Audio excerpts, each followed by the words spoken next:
All right.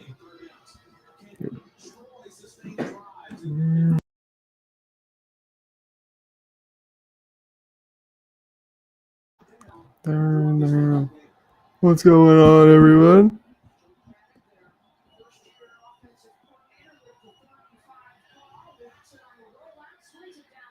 Oh, I gotta catch that.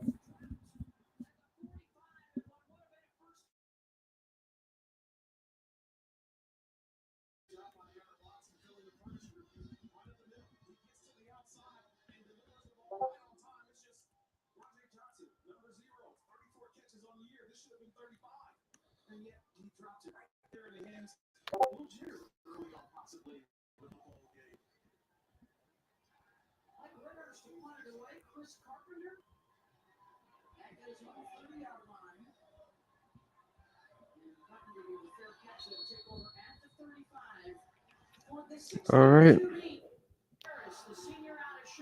Here comes UTSA.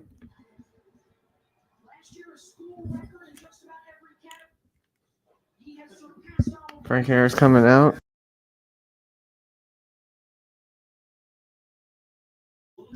Superstar QB.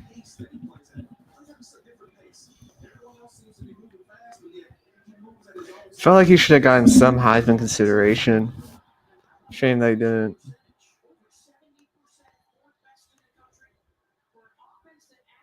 Here we go.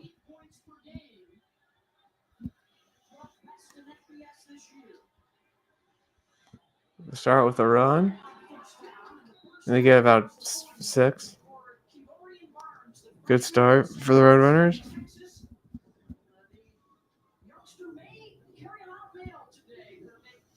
I think 210 is on their helmet. That's got to be the area code, right?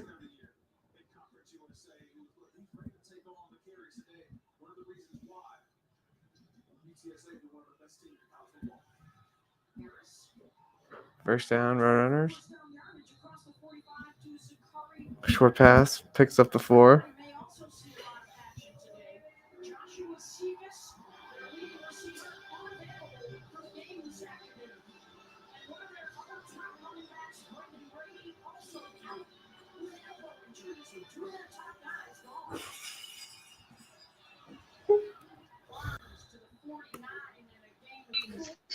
Yo, what's up?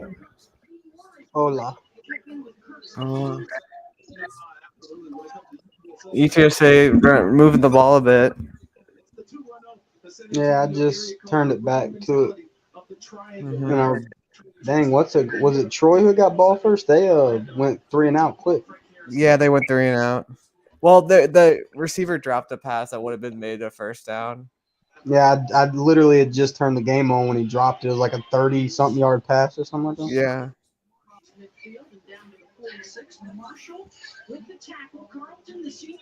Who'd you pick to win this game, Troy?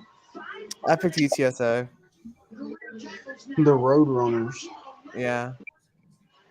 They're going to the American next year. Are they in the same division now? Because Troy's in the Sun Belt. Is UTSA They're in in the Conference USA. UTSA is. Because there's like a lot of really good Sun Belt teams, so I kind of lose track of them all. Yeah, Troy Sunbelt.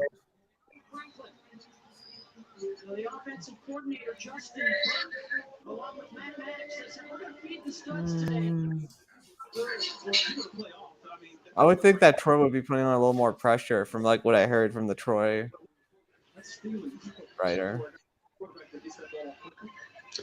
Well, see, from what I've seen so far, is UTSA is doing the one thing you got to do against pressure, which is get the ball out your hand quick. Yeah.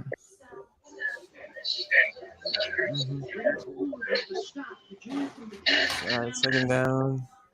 6.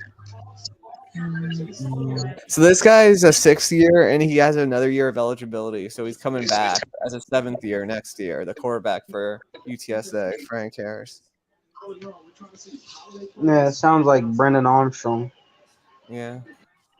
You know, Brendan Armstrong technically has 2 years left. Wow. Because he wasted that year from the NCAA because of the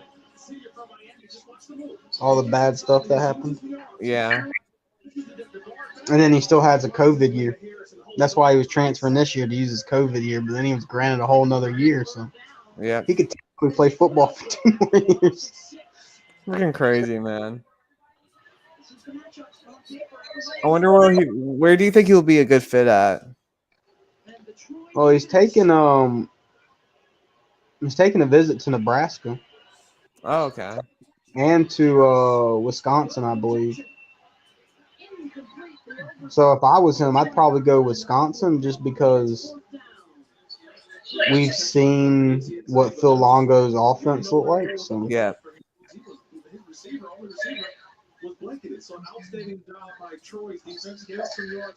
Yeah. What do you think of Graham Harrell to Purdue? Do you think that'll work? I don't know. Mm-hmm. I have to sit down and really watch his offense. I know a lot of people don't like it. Well, I don't want to say a lot of people. Mm-hmm. The Cal fans have been very vocal about how it's a bad hire because it didn't work there, but he was there when Southern Cal was awful. Yeah. So who really knows, right? Mm-hmm. I would think that it may not be bad because Purdue's with David Bell and Hayden O'Connell, they've proven to be able to get some guys in the building, so it might work. Yeah. And sometimes, I know Mountaineer fans are worried oh about yeah, their because he was team. there, right? Yeah, he was there. I don't know what the hell they're gonna do. Have they announced the heck they're gonna do? They're bringing the coach back. Yeah, I remember hearing that for one more year. But what are they doing with the OC now? I don't know. I guess they're searching now. Who do you think they might bring in?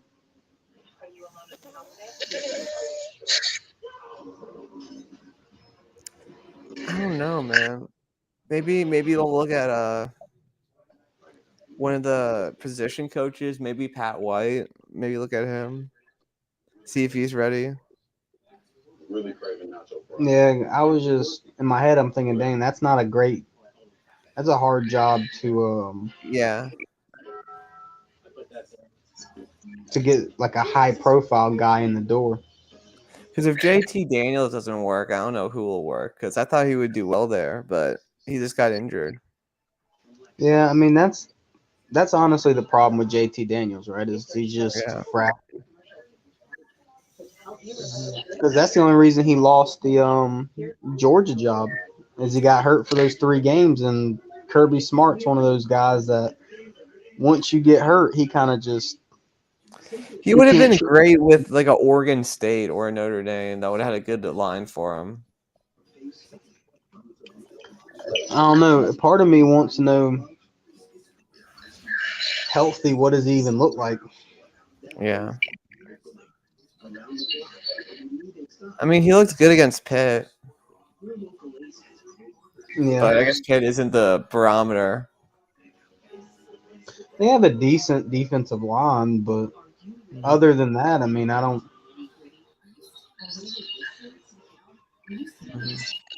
I really don't know much about them, like secondary wise. I just know that, like, because when you watch them, that defensive line Mhm. pops off the screen. So Yeah. I see Because if even at Michigan State, like if with Narduzzi, like if the O line could hold up, we'd usually beat them. We'd usually pick them apart, even with like Everett Golson.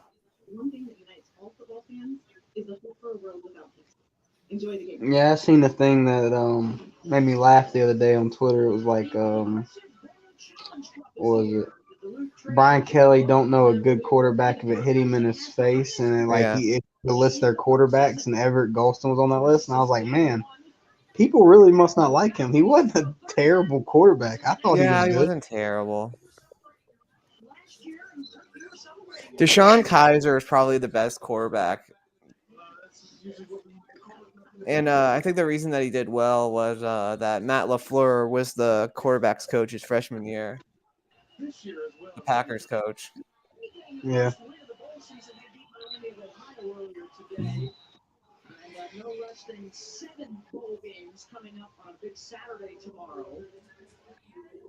Yeah.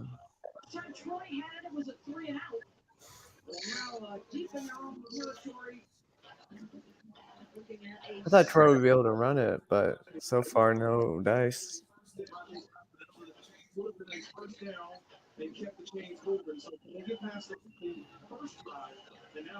Yeah, it's interesting if you're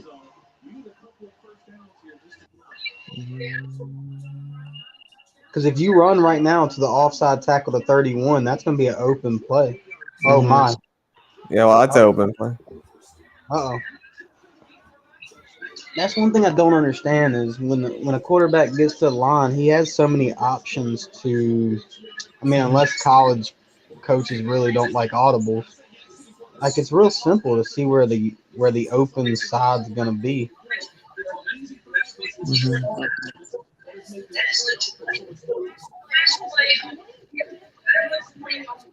Damn, that Yeah. dude's got 35 or so. Jesus Christ, Mm-hmm. that's called Yeah, I good. remember the Troy writer told me they got speed, so you saw it there.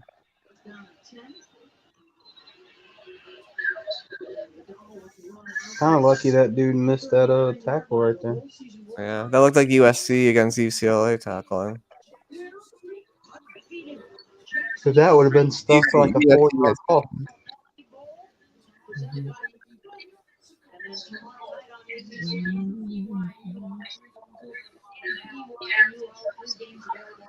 Have those Jackson State players officially transferred yet?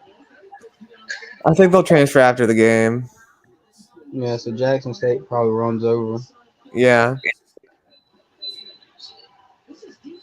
I tell you what, 64 can't hold his own to save his life. Mm-hmm. Um, I'm excited to watch the Fenway Bowl, though. That's probably the game I'm most excited to watch tomorrow. The Cincy Louisville should be good.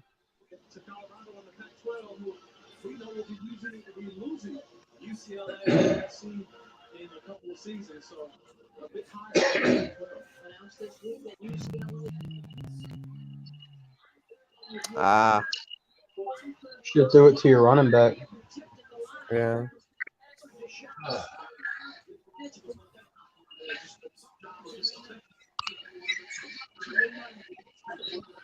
Yeah, I can't wait till Clemson plays. I'm really interested in what that Tennessee offense is going to look like without their three key players.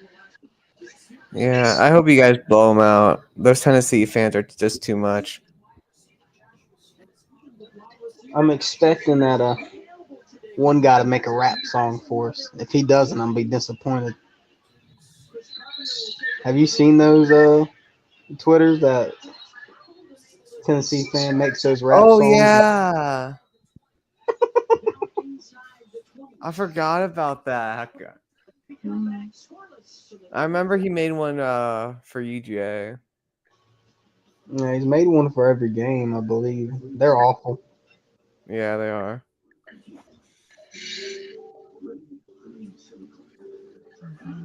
Is Tennessee who you wanted to play in the bowl? I honestly didn't care. Mm-hmm. Um, I know there's probably a lot of fans that wanted other people like. I think Jordan said he wanted Oregon or Southern Cal. Mm-hmm. I personally don't care. Put anybody in front of us. Let's just line it up and play. All right. Yeah.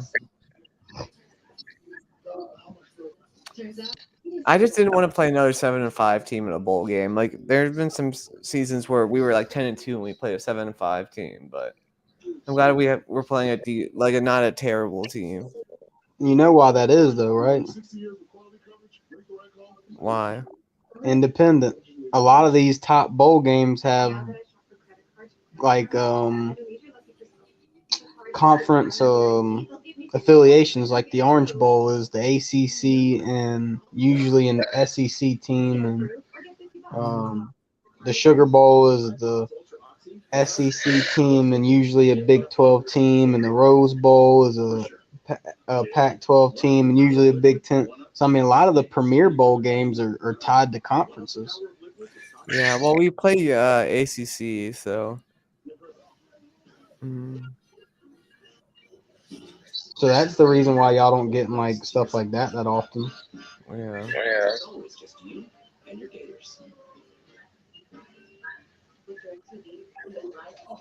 That's why, like, I get like staying independent, but like it just hurts y'all in so many different ways. Hmm.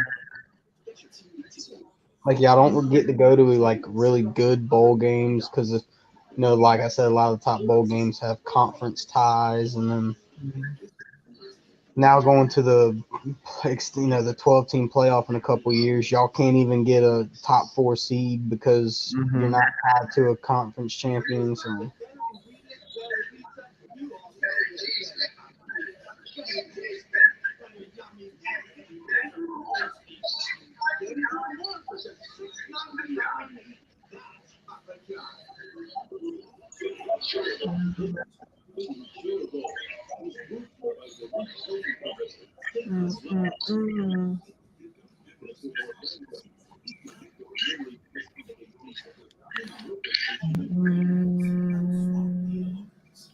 Are you confident that your Celtics can make a run for the finals this year? of course, Hmm. I thought we would have won it last year, but Hmm. inexperience caught us. Yeah, it'll be another fun series if you guys play the Bucks again. That was a good series. Oh, we'll have to play the Bucks in my opinion. I mean, I honestly think it's us and the Bucks in the Eastern Conference Finals. It could Hmm. shake, I guess, seating wise where we play them earlier. But we get Robert Williams back tonight, Hmm. and I mean that dude made Bam Adebayo useless in the Heat series last year. Hmm. He's probably the most underrated player in the NBA. The Grizzlies are looking really good. They always, with Ja, they've always been a little underrated, Yeah, especially they now. played Like, the Warriors pretty close last year. and then Ja got hurt and Yeah. was out after Game 3. So I mean, just imagine if Ja wasn't hurt. Hmm. Because my thing is there's no one who can guard John Morant on um, the Warriors. Now you had GP3 or GP2, um, Gary Payton II do it, but now that he's gone, who you gonna put Dante DiVincenzo on? That's not Hmm. even a good matchup. Yeah. Um, so it's interesting.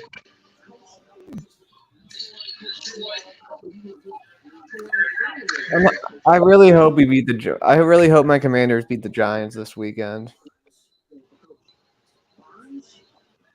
I mean, we should have beat them last week. Y'all playing them back to back weeks?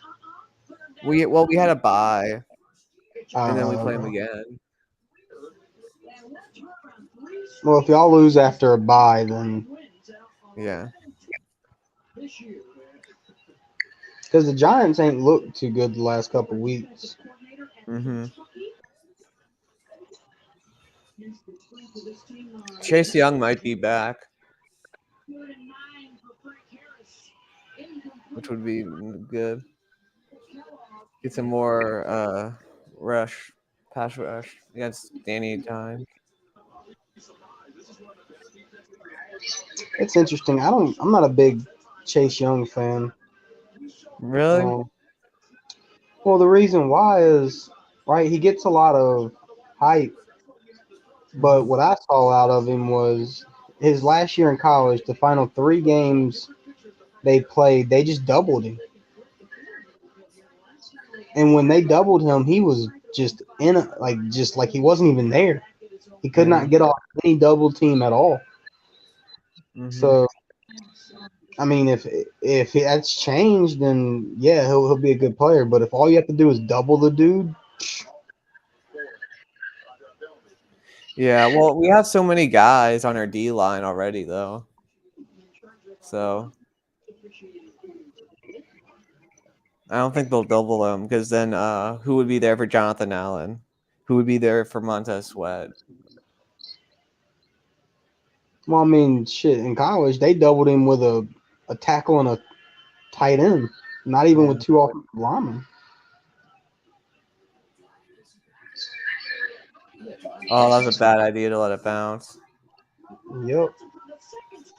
That's why sometimes it's better just try to catch that ball and Yeah. call it a catch.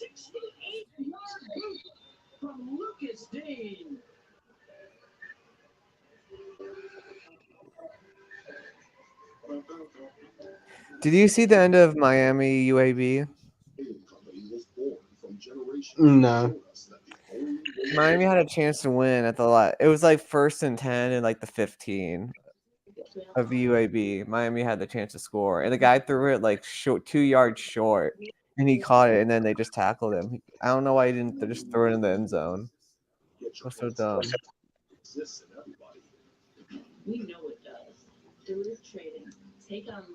That's where coaching matters. Yeah.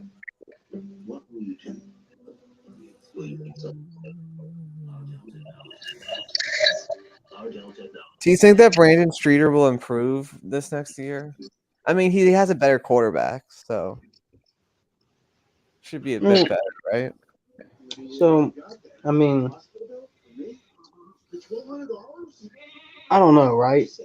Hmm. It's that's interesting because let's see here.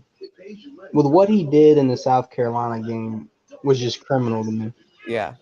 Um, People blame that on DJ, but the thing about that is, and Jeffrey was like, "Oh, if your quarterback throws for 99 yards and he threw for 99 yards last year in the same game. He Hmm. threw for 99 yards. The difference was Tony Elliott understood we got to run the ball. Passing the ball is not working. We'll just run the ball and run the ball and run the ball until that just doesn't work.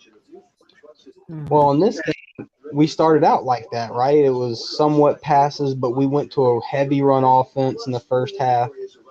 And then just in the third quarter, with like 3:40 left on the clock, with a 9-point lead, we just stopped running the ball.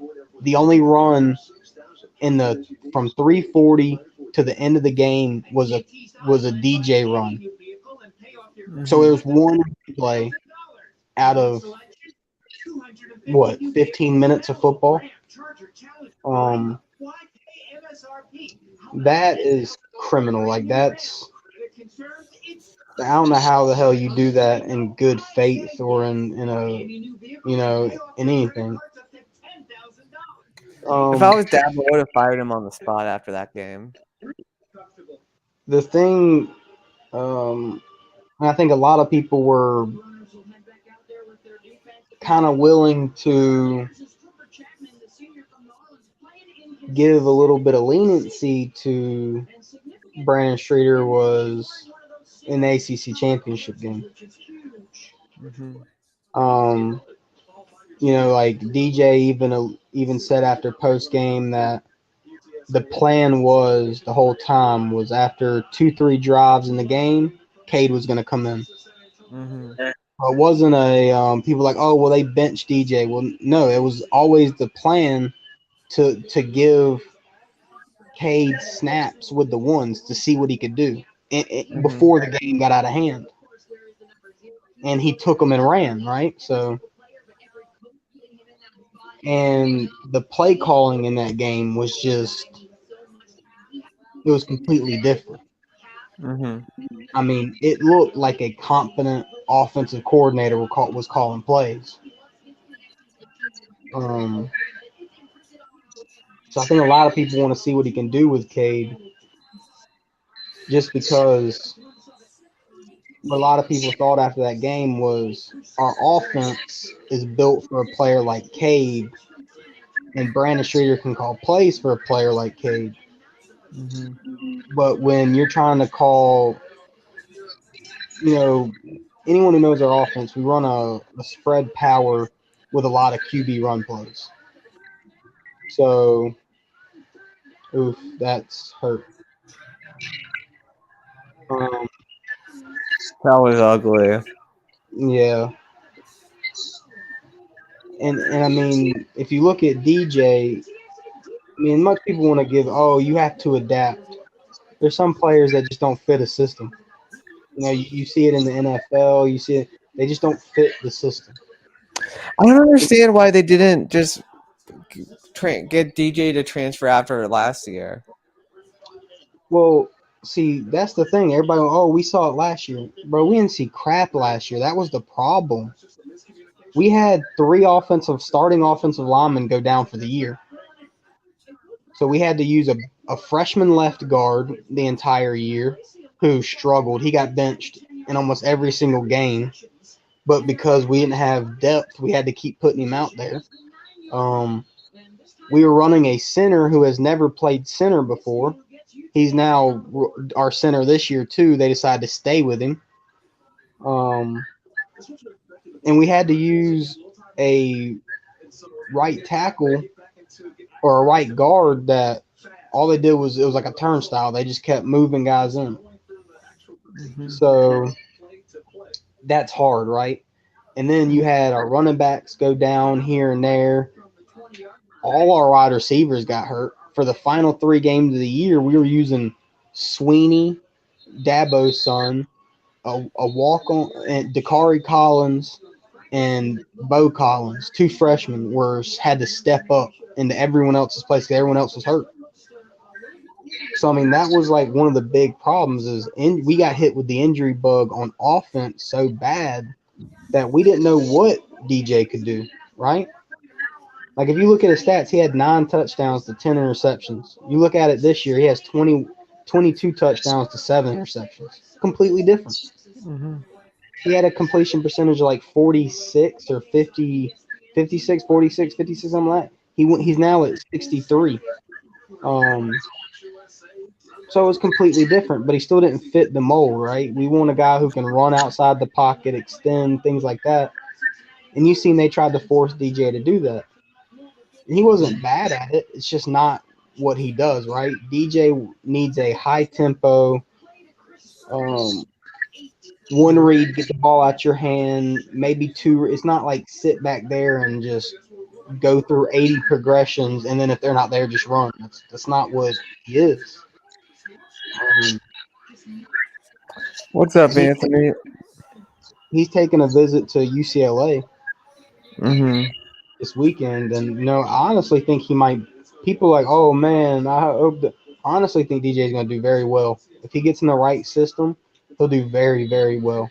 It'll be interesting to see what Chip would do with them. Hope. Part of me says go to Ohio State, and I know everybody, but that they run a offense that is kind of what he does. It's a high Hmm. tempo pass first offense and they have a ton of weapons. Um, that so, but I think like people talk about Dabo misevaluating. If you look at DJ's play, it wasn't up till the Syracuse game, which was like week 8, is when he started struggling. Hmm. He threw over half the season, and he played just good enough to keep Kate off the field. I think you gotta. Do you think it would have been any different if they would have just started Cade after the Syracuse game? Do you think you guys would have beat us? Well, so that's the thing too. Dabo even said they wanted to when stuff got bad in the Notre Dame game, which they wanted to play DJ in the Notre Dame game because he played in that environment before, right? When we went up there and played. Well, with 50-mile-an-hour gusts and that terrible offensive game plan, and we're going to throw 50 screen passes, Mm-hmm. it kind of set him up to fail in a way. Yeah. Um, but they said in there when Cade came in, he was going to just take over. Mm-hmm. But people like, oh, we ran a naked bootleg. That was never supposed to be a naked bootleg. Cade ran that out of the pocket, ran into a defender, and instead of just throwing the ball away or taking a sack, he threw it back across his body to a defender for Mm-hmm. 6 points. Y'all returned it to like the 5. Yeah. Like y'all were gonna get points. That's why I called a pick six. There ain't no way you're stopping a team, a run heavy team from the 5 yard line when they get 4 downs. You're not gonna fucking do it. Yeah. Like, I'm sorry. Like that's too close to the end zone to to try to do Mm-hmm. that. And then when he came off the field, they said he didn't handle it real well. Mm-hmm. Like emotionally, he was flustered. He couldn't explain why he did things. Mm-hmm. I would just say, well, he ain't ready, right? Which makes sense, right? If he was ready, he would have been like, well, this is why I did it. I made the mistake, but he couldn't talk his way through anything. He just was Hmm. kind of flustered. So I mean,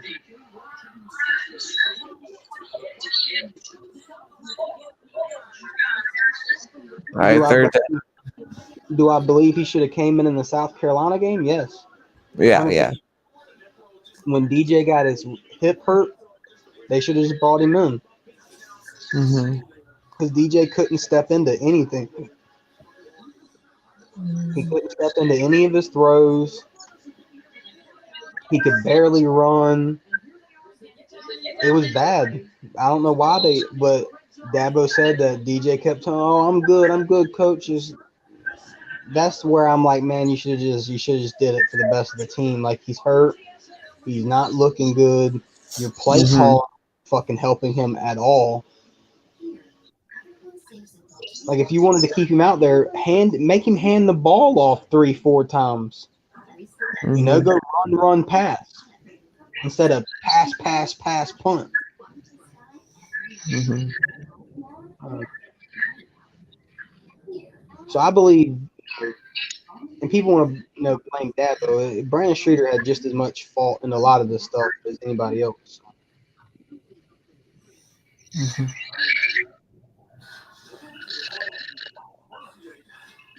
What do you think of Trevor finally having that breakout game? He's been playing good all year. Mm-hmm. It was just a matter of time, in my opinion. That kid's too good. Mm-hmm.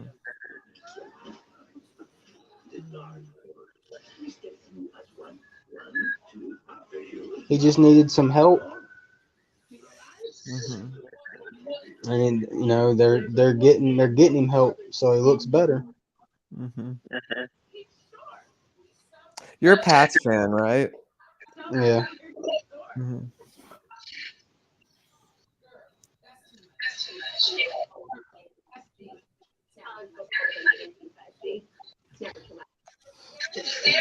I knew that Josh McDaniel was going to be a terrible hire for the Raiders. I can't believe they did that. I mean he wasn't bad for the Broncos. Mm. A lot of people forget he was with the Broncos. He had to deal with Tim Tebow and figured out a way to get to the playoffs. Um, but there's like rumors that a lot of the players aren't buying into like his Mhm. offensive system. I shouldn't even say it's a rumor. That's what Derek Carr said at the podium. Like week 3 or 4, he was crying about, man, some of these players don't care. They're not practicing as hard. They don't, they're not buying in. Um, Mhm. and that's a shame, right? Like, Yeah. and people want to talk about, oh, well, that's coaching. Man, this is the NFL. These guys are getting paid millions and millions of dollars. If they don't want to buy in, you're not going to make them buy in. Like, it's just not Mhm. not how it works. Um, I just think you gotta at least give the interim coach another year. Like he made the playoffs. Like give him the shot. Yeah, I mean the team liked him too, so. But they wanted to make a flashy hire, so they went out and hired Josh McDaniels. That's how bad teams stay bad. I mean, shit. You look at the Broncos; they thought hiring Nathaniel Hackett was gonna magically bring Aaron Rodgers. Yeah, no.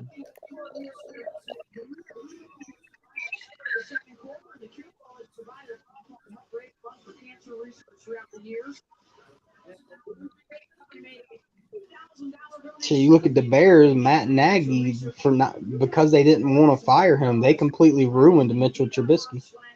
Yeah.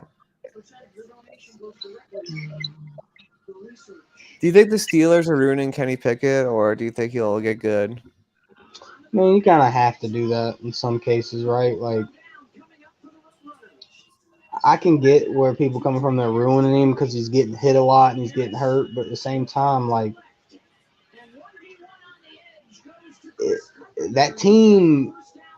I read an article yesterday. They're wanting Mason Rudolph to start the game instead of Mitchell Trubisky. So they don't like that team is completely just giving up on Mitch.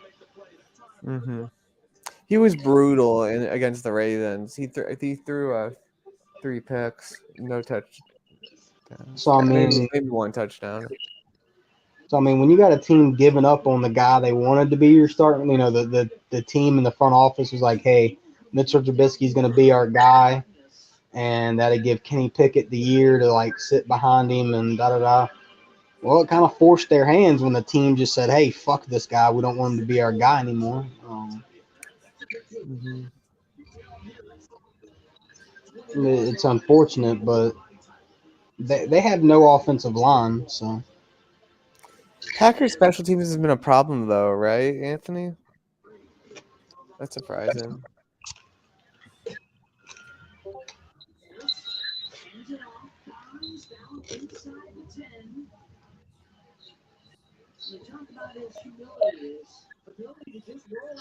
Well, see, the Packers have the injury bug this year. Mm-hmm. Seem like everybody who can get hurt will get hurt.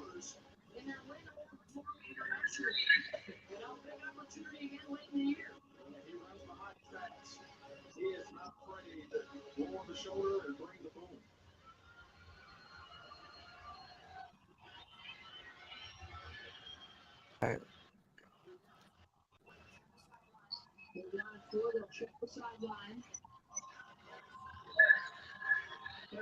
Open.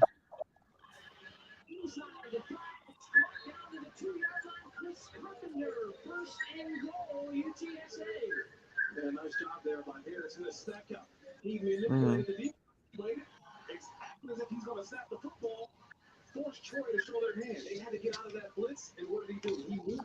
Just Rogers.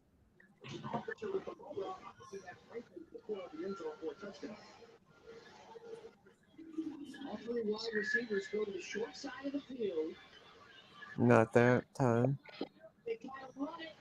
See, that's my problem with some of these running backs in college. They do not use their eyes to run. Mm-hmm.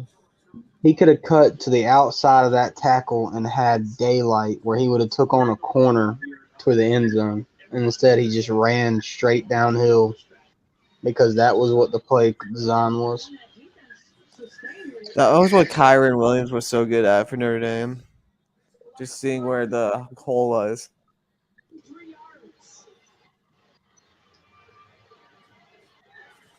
You got why didn't you're lucky. You threw that over 3 people to get that in. Yeah. You could have threw it to that damn 15 dude who's 15 who ran that damn swing route, and he would have just been able to walk in the end zone or have to dodge one dude to get there. That's risky.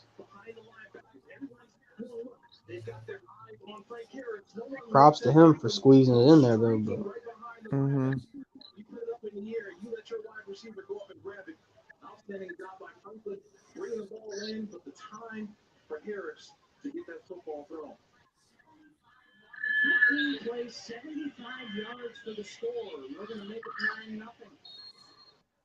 I'm surprised Jeffrey's not here with you.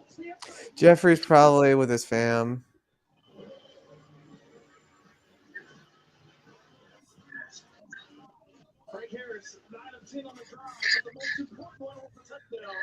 Do you see anything out of Jordan Love to think he can be good for the Pack?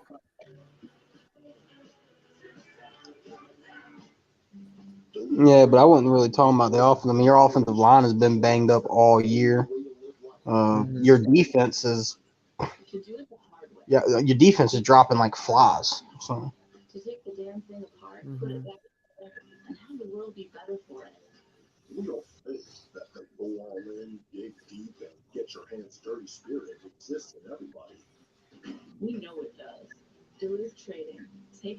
and I mean, I know Aaron Rodgers is gonna get a bunch of crap, but to play with a broken thumb since the Giants game, that's pretty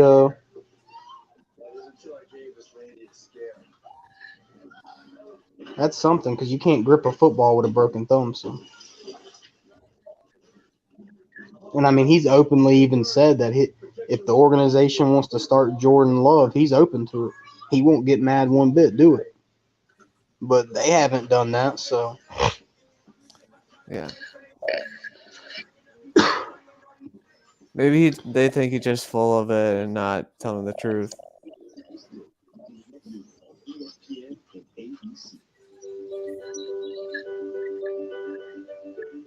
well, I mean, like he said, this season's probably more than likely over. So if they want to see what they got in Jordan Love, they better do it, right? Like, Yeah.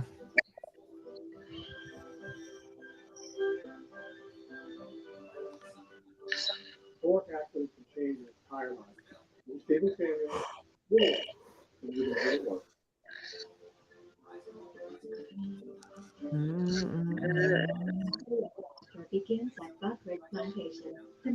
Edward, are you going to go on After Dark on Sunday? no, No.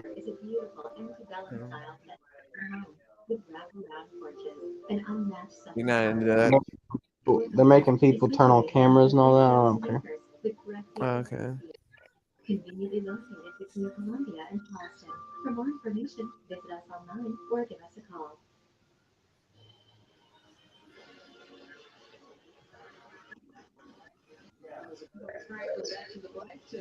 I feel like Troy's got to get something out of this drive.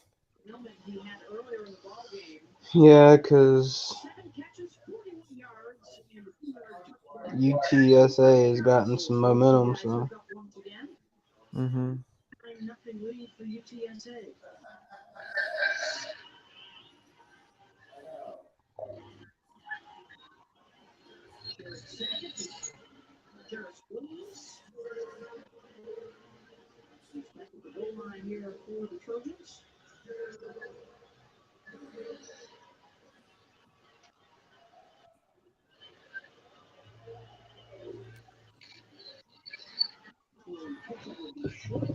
Why did they just do the touchback? That was so dumb.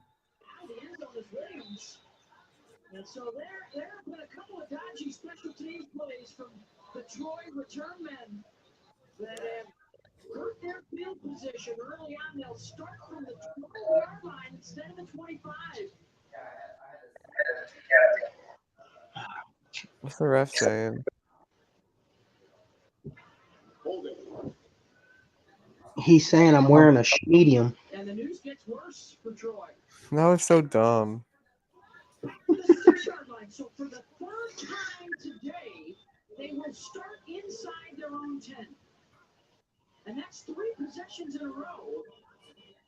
I'm trying to make his arms look bigger. Mm-hmm.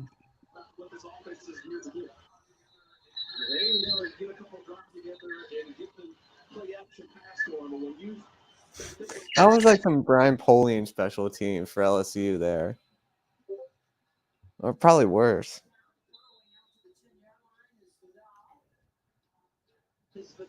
I mean, their special teams have been bad all year. I don't know why people expect different outcomes. They were downright horrific against Florida State. Mm-hmm. and they didn't get any better throughout the year. Shit, Are you going to be scared of Florida State at all next year? I mean, they got talent, but they're gonna have to prove it with me.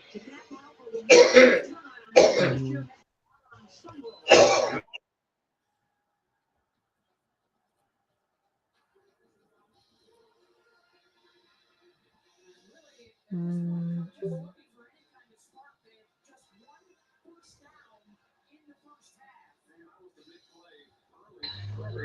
Yeah, I mean, they're gonna have to prove it with me because they ain't had success against Clemson at all. And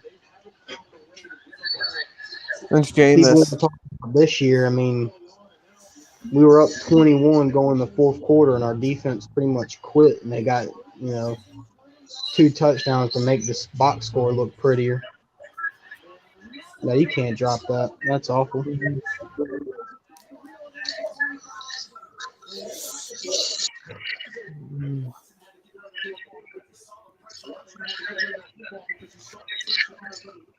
Those weren't bad. Those weren't like terrible passes. You like, I mean, I know it was not perfect, but you gotta think that the receivers gotta catch that.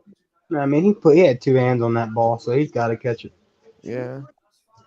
I mean, see there were a lot of the reason why I say they got to prove it to me is because people said the same thing about North Carolina. Oh man, especially Clemson fans. Oh, we're gonna lose. There were a lot of people saying we're gonna lose to North Carolina, or it's gonna be a 3-point game. And my exact statement was, I don't know if they have the live comments on when they did the preview.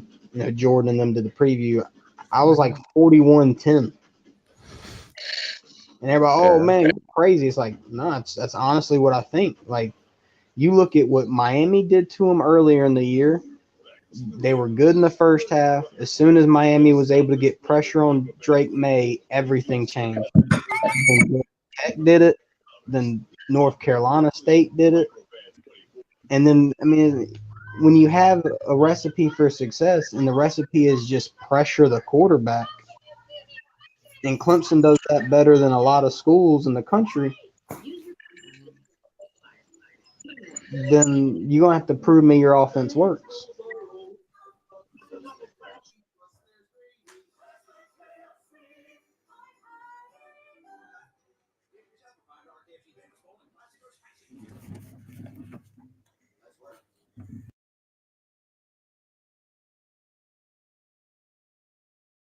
We definitely haven't seen a drop of that from that since Venables left.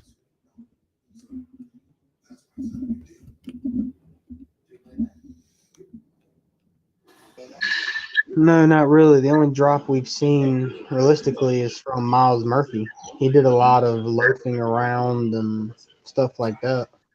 Mhm. Like, I mean, he's been there 3 years, and Dabo called him out 4 times this year for not giving it his best effort. So, He didn't do any. He didn't do much against us. Neither did Brian Reese. well, I mean, see, that's the thing too. People were hard on Brian, but I mean, you lose your sister Yeah. week 3 to brain cancer, and then you get a kidney infection. So, like, he's coming off a torn ACL. So when he gets back, he doesn't even lose any weight. As soon as he got over the kidney infection, he dropped 30 pounds and looked completely different. Mm-hmm. But I mean, he couldn't. You look at him against North Carolina, like he was our best defensive lineman, like by a lot. Like it just showed like he was able to condition, get back into shape, and do all that. But early, like for the whole year, he was out. He was out with sickness 2 times. Mm-hmm. He never could get into shape. He never was able to condition. That's why a lot of people think he might come back. Is one, um, you know, another year around people that love him after that tragedy from last year, um, or this year. Um, but who knows, right? The kid's a top 10 projected pick. So.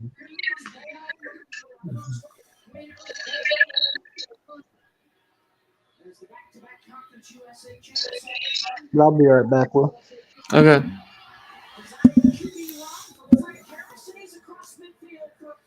I'm gonna get some food. I'll be back in a sec too.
All right, I'm back, Will.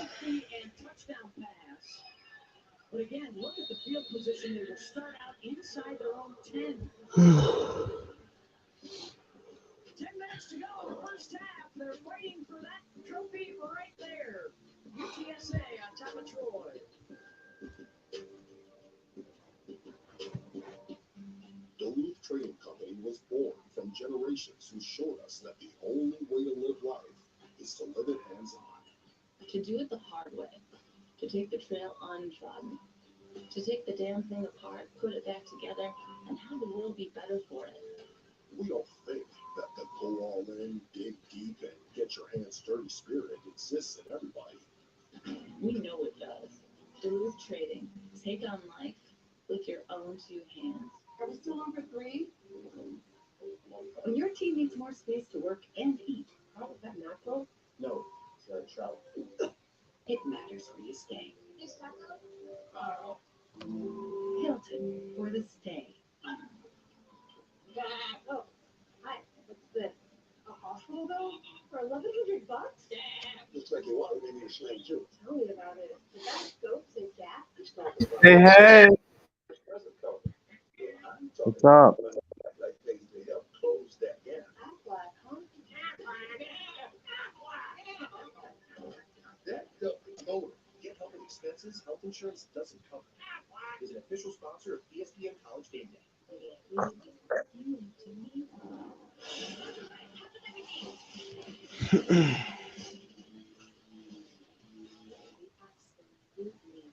How are you feeling, Edward? Chilling. Hi, folks. Johnny Stivers here for the all-new Stivers Hyundai. Our 50,000 square foot facility is complete with a massive two-story showroom. I was just looking at the list of early enrollees coming to Clemson this year. Sounds hot. So over half the class is enrolling early.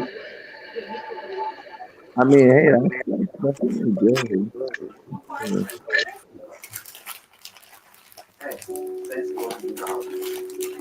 So, Edward, do you hate? So I know, like the Pete really is anti-Ohio State. Are you the same, or are you kind of?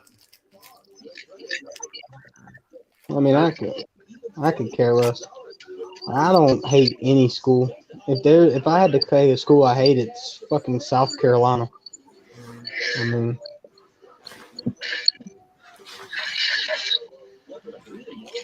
That makes sense.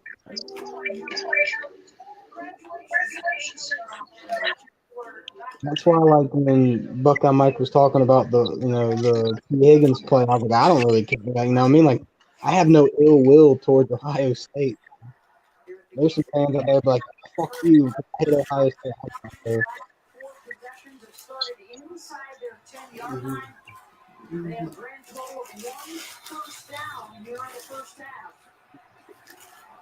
I mean, how can you really dislike it? And that's what I would say. Is how can you really dislike Ohio State when, in general, we've done very well against Ohio State for the last, the last time we played them where they beat us. You know, like, Yeah, I mean, Clemson is, to your credit, Clemson is 4-1 against Ohio State. yeah, So I mean, if there's any, like, it makes, but other than for myself, it makes sense for Ohio State fans to like, "Oh, I don't like Clemson, blah blah blah. I was so happy when we beat them in the Sugar Bowl. It made me cry." It's like, I don't hate Clemson. Clemson's a good school. I mean, they have had a couple of down years, but overall, it's a great program. They won a couple national titles under Dabo. They had the one from what was it, 80s or something? yeah, 81. Yeah. I mean, Dabo was given a chance. It was almost run out of town, but he turned it around, and you guys have been on top of the world, what, twice now since the playoffs started? I mean, we've only missed the playoffs twice since it's been created. So, Yeah, that's what I mean. On top of the world, winning the whole thing. And yeah, I know there's some people out there that's like, maybe the expansion's not a good thing. But again, that if it was a 12-team playoff this year, I think, because I forget the exact rankings, but I think you guys would be in it. yeah, we're seventh right now, and we'd have a one of the buys because we're a conference champion and we have a better record over Utah and Kansas State. We'd be a higher rank than them. It'd be Georgia 1, Michigan 2, Georgia and Michigan too. You guys at 3. and then whoever they give the fourth one to. I don't know how they'd work that one out because they have the same score. They'd probably break it down by points scored or something. Yeah.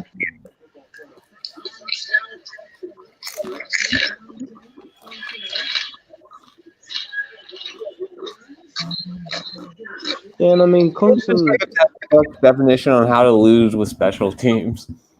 I tell you what, though, if Troy would have just made that quick pass like it was on second down when they blitzed off the edge and they showed you that we're coming and left your wide receiver wide open and he ran a fucking 3-yard slant and you did not throw it to him and took a sack instead, that kind of killed your drive. Damn. Or dang. I don't know why quarterbacks just can't read defenses. Because they've been hit upside the head so often. They're stupid. It's something. I think a lot of it's poor coaching. Yeah.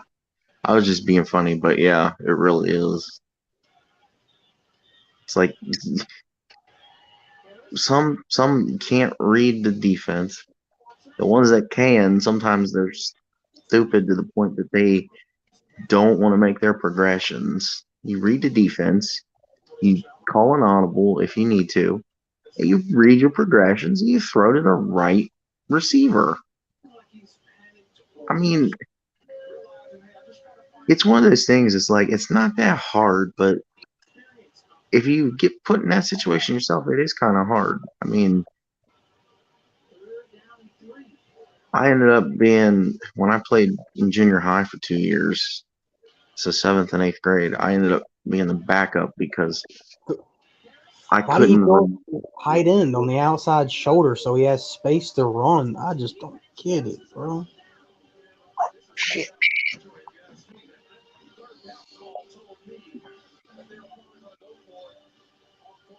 And now he's freaking limping.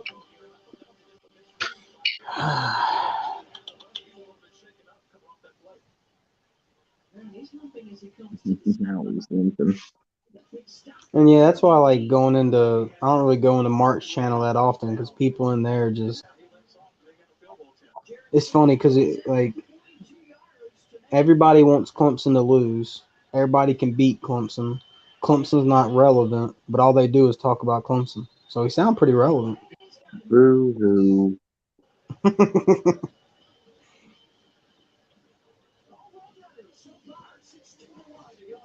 I remember I got in an argument with a couple guys, and they said, "Man, we've been relevant since the '50s." It's like, bro, we really about to go back to the '50s, man. Oh, man. Problem if you gotta go back to the 50s to say you're relevant. But that's how a lot of Michigan fans talk though, because they haven't really been championship relevant in a long time. Yeah. That's why I like One Scoop John. Like he's a realistic fan who can give credit to other teams. Some of them people are just haters. Oh, Troy, they definitely will because I mean Tennessee's having so many opt outs and stuff. Like, not even funny. But yeah, Clemson will smash Tennessee and take them behind the woodshed. Well, see, the problem with Tennessee in the Clemson game is, um,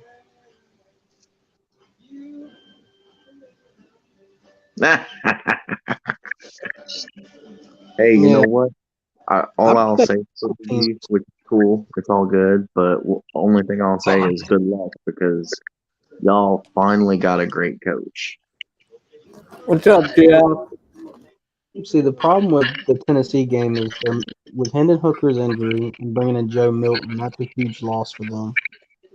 And then they had Cedric Tillman opt out and Jalen Hyatt opt out. That's their two most productive wide receivers on the year.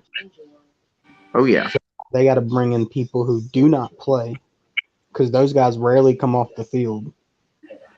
hmm So it puts them in a real predicament, and it's really gonna coaching is gonna show in that game for Tennessee. Can Josh Heupel come up with answers since he can't just tell Jalen Hyatt to run a post route or a cross and just beat his man and run it to the end zone? Jeff, you gotta like that Will Anderson and Bryce Young are coming back. Yeah. Yeah. I had heard 2 weeks ago that Bryce Young was leaning to coming back. I can't. I don't blame. He needs to come back. It would not look good him being the only quarterback in the last 15 years to play at least 2 seasons and not win a national championship. Will Anderson, he needs to be gone though. I mean, I want him back, but he shouldn't come back. Wait. So, is there in your opinion, is there a legitimate reason why Bryce should come back and not just he needs to come back because he didn't win the title? He No, I hasn't mean, said look at back. He only come back that's playing. one of them. But look at Bryce Young. Um, he's really short. He's not gonna this year. If he comes out, he's not a first round draft pick. If he comes back and he plays really well next year, he could up his stock and get a first round draft pick. And the one thing Nick Saban preaches to all of his players, and he gives them the choice, but Nick Saban tells them if you're not a top 15, top 20 candidate, do not go. What's made him? Because everything have seen, even up till like last week, was he's top 10 for sure. So what has made him drop? No, he wasn't top 10. If you looked at the people who were really rating and this and that, Mm-hmm. he was going to be lucky, and I mean lucky, to be top of the second round, unless somebody was to bounce down, to trade up, because the teams that pick the last 6 to 7 teams to pick don't need a quarterback because they're in the playoffs. Pretty much all those teams have their quarterbacks. So they're not going to waste a first-round pick on a Bryce Young. So they're going to have to rely on someone like maybe a Detroit, someone like Jacksonville's not going to. They got their quarterback. Yeah, they just need to give him weapons. So who's gonna move up to take Bryce Young? Bryce Young proved this year the problem he'll have in the NFL, and unfortunately, there's nothing he can really do about it. Bryce Young struggles to see over the lineman. You look at a lot of his passes in the middle, it would be like me or you just closing our eyes and throwing the ball and hoping our receiver's there. That's really what it is. Yeah, so I've looked at 4 mock drafts, one by McShay, one by the other dude, Mel Kiper, one by CBS, and one by MSNBC, and they all have Bryce Young going number 1 overall to the Texans. So I don't know what mock drafts you've been seeing, but and that wasn't the numbers that the number overall that player. wasn't the numbers that was reported to Alabama. That's interesting. Yeah, because like Edward said, that's what I saw, and then like I saw, which I pray to God that he leaves, but like CJ is projected last I saw for like 10 or whatever to Detroit. No, he's the top 4 as well. Oh, he is? Yeah.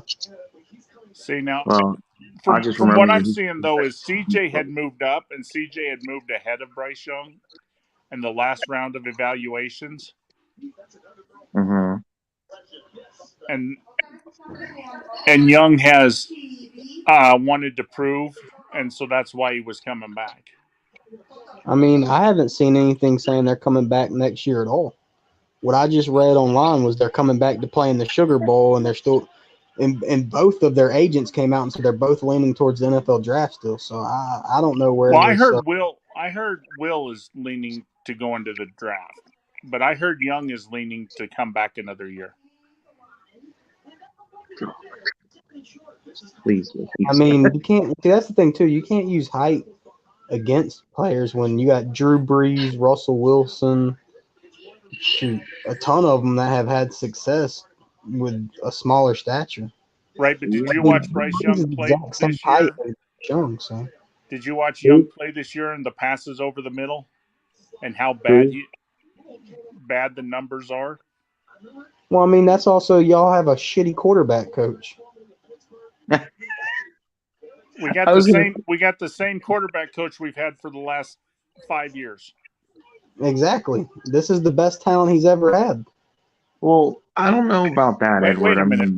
Jalen was really good. Have been awesome except for this year. Yeah, they've been awesome because of poor evaluation. Tua was really good overall. No offense, Ty Guy, but Mac Jones, in my opinion, was questionable. But he just fit the system right with great receivers. But that's my opinion. But that's Alabama. Alabama strives on quarterbacks that are game managers, not quarterbacks. Yeah, and Bryce Young is a real quarterback. He can make plays with his legs and his arms.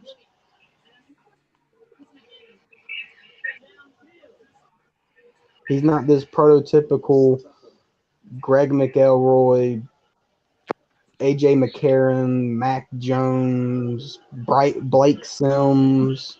Well, Blake Sims could run. Coker couldn't. Coker was just a passer. Now I think with me not being an Alabama fan, I don't really have a right to have an opinion on this, but in my opinion, since like 2000 or 2010, I think the best Alabama quarterback, in my opinion, giving credit to Tua and Jalen, but I would say my favorite is probably McElroy. Oof. He was probably the most unsuccessful quarterback. McElroy is probably one of my least favorite, believe it or not. I like McCarron better than McElroy. I like McElroy now just because he's unbiased. He's a Bama quarterback, but he's unbiased. Yeah, That No, dude, he's biased. Listen to him.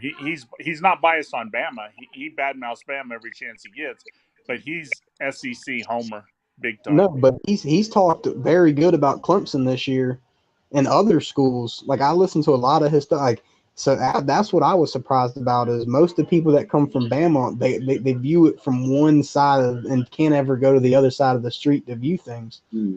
Like he can walk across the street to view things. Did you guys see Troy's comment? The talk around the town is the Bears are either interested in Anderson or Carter from UGA. Anderson, who's Anderson? Will Anderson? Oh, you said from Georgia. I was thinking I don't know an Anderson on Georgia. Anderson or Carter from Georgia. I thought you were talking like both of them are from Georgia. I thought that's how you were reading. I mean, Jalen Carter is probably the best defensive lineman in the class, or depending on Carter's what. had the better year, but I think Anderson's the more talented player. I was gonna say, I think overall during her college career, I think Anderson's been the better overall, but Jalen Carter's had a really, really good year. I mean, it also depends on what you're looking for, right? If you're looking for a three technique, I think Jalen Carter fits that super well, right? But here's the question though: you look at Carter's year he had this year. How does that stack up against Anderson's last year? Well, Carter had a decent season last year too. That's what people don't realize is Jalen Carter was on the field next to Jordan Davis a lot, and those two, and you had a hard time blocking those two freaking animals because they're both mammoth of human beings. No. The point I was trying to make though is Will Anderson's best year so far was last year, and Carter's best year was this year. So you got to compare this year Carter to last year Anderson. Yo, what's up, TF? But yeah, I mean, you're looking. See, that's the thing too. You're looking at two completely different players. That's why I was like, it depends on what you want. Do you want a linebacker that can rush the pass? I don't know if he's a true defensive end.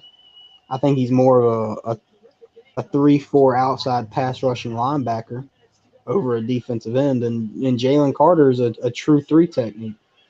So it all depends on what you're wanting on your defense. If we're just talking about overall talent, yeah, of course, Will Anderson is by far the greater talent, but it all depends on what you're looking for to fit your defense, right? Well, yeah, and it depends on what style of defense you run. Yeah. Because I really don't know if Will Anderson can be a true, defensive end where he's got to put his hand in the dirt and go against. No, he's not big enough. He's not. He's got the know. strength and he's got the speed, but he does not have the size to be a defensive end constantly. You know what I mean? That's why I thought it. That's why I said he's best for a team that runs a 3-4 and needs an outside pass rushing linebacker. Yeah. That's really he will thrive in a system like that. But if you're looking for a true nose tackler, true three technique, which is for a 3-4, if you need a down lineman, that Jalen Carter is going to fit that mold perfectly, right? Like he can take on double teams like they're nothing. It just really depends on what you're looking for. They're both great players. There's no doubt about that. But I So think Anderson has a bigger ceiling because what you're seeing this year, you'll see in the pros when Anderson moves on. Anderson has a higher ceiling. He's going to do a lot better, I believe. Now Carter's going to be a great player. Don't get me wrong, but I just think Will Anderson.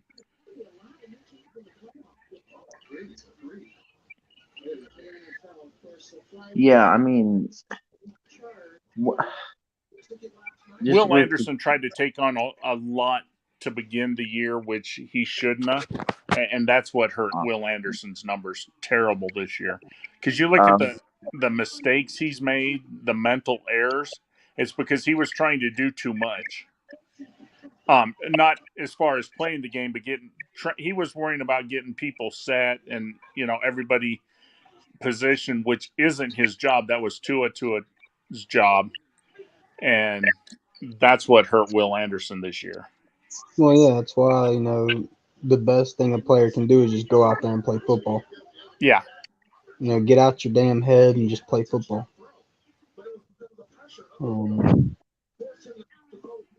That's why, I always like to say if there's an award for most offensive side, it's Will Anderson. Like the dude just completely lapsed on a lot of just mental little mental things like lining up correctly without sticking your helmet into the neutral zone or your foot in the neutral zone. Like it was literally just little tiny mistakes that killed him this year.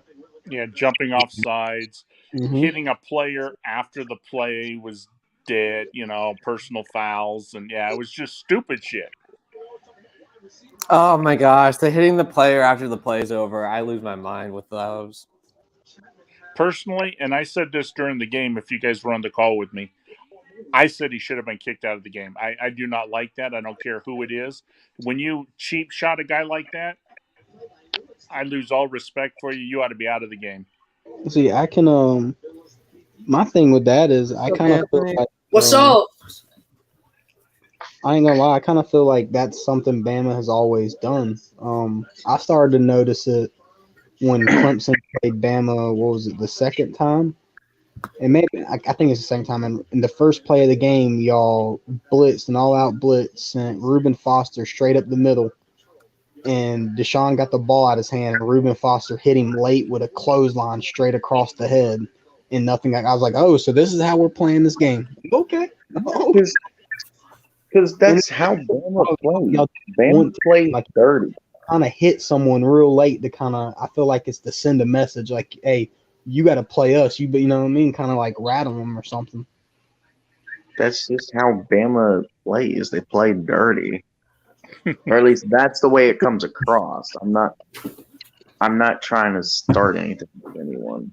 Well, I mean, that's like Mark Packer, the prized possession of the ACC. I love the guy to death, and me and him kind of feel like it was. He comes off, he goes, "Hey, the first play, I'm gonna blitz you, and I'm gonna punch you in the mouth. I don't care if it's a little bit late or not. I'm gonna make sure I get to you and I put you on the ground to make you realize, hey, this ain't gonna be an easy game." I believe in that, but like there's sometimes you can just tell it's malicious, right? Like some of those hits on the sideline. For example, there was one during the Miami game for Clemson where James Williams, you could tell he hit the dude late and he stood there and taunted him. It's like that was malicious. Like you meant to hit him late, and so Yeah, I'll tell you one thing though, they got to do something in the NFL. I about don't know how what? anybody can watch the NFL today. They've got freaking bubble wrap and a halo and freaking a box around a quarterback where if you even give him a dirty look, it's a personal foul today, and that's just wrong. You can thank Tom Brady for that bullshit. Yeah, I mean, there's a I'm lot not more. saying we should go back to how it was in the 60s and 70s where they clotheslined and killed the guy, but you should be able to hit the quarterback and, oh my God, he accidentally landed with all of his weight on him. That's a 15-yard penalty. Well, too bad. Suck it up, Buttercup, and play another position if you can't handle it. I mean, The NFL is just afraid of getting sued. That's the thing. Well, you also got to look at it like this: the NFL's has gone to an all offense product, right? High scoring games, defense don't really have a factor in a lot of the games. Most games are like 30 something to 30 something. So, I mean, they're trying to protect their most prized possessions, right? And people want to blame Tom Brady, but Drew Brees cried like a little girl. Philip Rivers cried like a little girl. Aaron Peyton Rodgers Manning. cried like a little No, girl. Peyton Manning cried like a little girl. Eli Manning cried like. I mean, there's quarterbacks you can go on for years I and know. years that have I cried. get that. I'm not. The only reason I said Tom That says Brady this. is The because public he's literally known blames to Tom be the one Brady to for a do lot that of these more than wins. anything. But overall, yes, they all do it. But the problem is the NFL is only thinking short sighted because right now they got a committee on safety and they got a committee on uh, making money, but they don't have a committee on protecting the game and improving the game. And if they keep putting a halo and keep putting a halo where you can't hit the quarterback and this and that, guess what? A lot of people aren't going to be watching it anymore because nobody wants to watch flag football. And that's pretty much what you're turning it into with the quarterback. Oh, I Yeah. completely agree. I mean, and then the other thing, you got these fan bases where the teams just suck. Like, honestly, I'm a Browns fan. I don't even watch NFL anymore because I'm a Browns fan because we suck. The Browns suck though only because of the organization. The organization sucks. Haslam's not good. They get a player who wants to be there and then they treat him like crap. They try to go out and get people, and no offense, Deshaun Watson, I love the guy. He was a great college quarterback in that, but you know what? I would not have taken him if I was any organization with the stuff he did with the women. Touchdown, You know, Troy. I'm sorry. I 100% agree. See, I get I it. At the we same heard, time, like you said, I love him as a player. He's a great player. He's amazing, incredible. As a human being, he's a worthless piece of crap. He Yeah. can go, I he can only, go into retirement and go away for all I care. only knock You on know, all this flack that he gets is where's all the flack for the Texans? It came out that they helped organize a lot of these things, that they actually hired over half these women to come in and do this stuff, and made some of them sign NDAs. Because so I mean, where that's my only thing is you want to blame Deshaun, I get it, but where's the flack for the damn team that helped set all this up? right? But here's my thing, and I'm a firm believer in second chances. I think I've made mistakes in my life. I've done things I'm not proud of, but there's certain crimes and certain things like that, like Michael Vick with the dog fighting.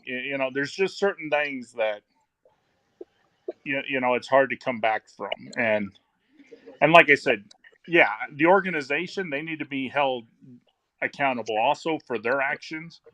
But hmm I'm sorry, that's not a good look that you would go out and spend that much money on a quarterback who's done that, especially in today's day and age with everybody trying to, you know, say that they care and, you know, to have that on your team, that just don't make sense to me. No, 100% agree. The thing that I have with Cleveland is a lot of these fans complained. I'm like, oh, how can you root for Big Ben as your quarterback with everything he's done with the women? And then they just get Deshaun Watson, then they're fine, and a lot of their fans are just fine with it. I just don't like the hypocrisy. Yeah. Well, I mean, the And whole stadium booed him in his first game back. but it's amazing when you get somebody and they start winning the things that the fan bases will overlook because they're winning. You know Yeah. what I mean? I mean, winning cures a lot of bad stuff. So It's like somebody asked me earlier this year, they were like, what if Deshaun comes back and he takes them to the playoff and eventually takes them to the promised land? Because at my one job, we have one guy who is a diehard Browns fan. He's brainwashed by the idea of oh, well, Deshaun Watson, we got Deshaun Watson. He's way better than Baker Mayfield. He's going to take us to the Super Bowl, and we're going to finally win one, and everything could be forgiven for Deshaun Watson. I'm like, unless we're talking about work, I don't want to talk to you anymore because that's retarded. There's no way, for one, that Deshaun is good enough to win a Super Bowl with what the Browns. Now, he's good enough to do it. Yes, before Edward interjects, he is good enough to do it. It's just the Browns don't have the weapons and things that they need to do it. For sure. Right, and they spent an awful lot of money on him that they could have. Think if they would have took the difference between what they're paying Baker and the difference of what they're paying Deshaun Watson, if they would have put that money to use and bought other key players around to help Baker. Exactly, because again, Baker Bro all the way here, but he proved, in my opinion, with the game-winning drive with the Rams, he's proven that you build around him and build a roster that is not where he feels like, oh, I got to play hurt to prove myself. Then he's a good quarterback. I don't think he'll ever be like Tom Brady level quarterback. Yeah, he's but not going to be an he's Aaron good. Rodgers, a Manning, or something like that. But he's a That was a terrible really pass. good tier 2.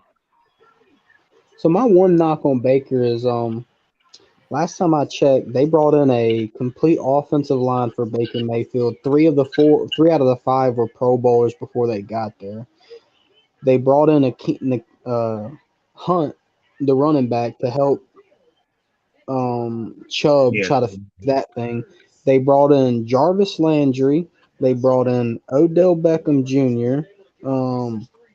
They brought in receiver after receiver to try to help, nothing ever got fixed. Right, but don't count Odell Beckham, please. Yeah, do Because not.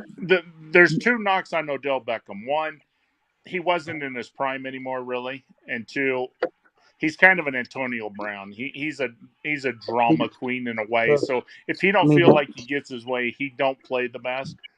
But I do understand what you're saying. They did try to bring in a receiver. I was about to say, but that's all wide receivers. Name one wide receiver that's not a prima donna. Chad Ochocinco was a prima donna. T.O. was a prima donna. Randy Moss was a prima donna. Jerry Rice was a prima donna. Jerry Rice held the 49ers at arm twice in his career. And then they finally just let him go to the Raiders. The argument that prima donnas that's just the wide receiver position. Don't say Michael Irvin. Come on. Oh yeah, and Michael Irvin. the original prima donna, or one of the originals. Sorry, but it's true. There's a bunch of them out there. Well, I just say that because he's a Cowboys fan.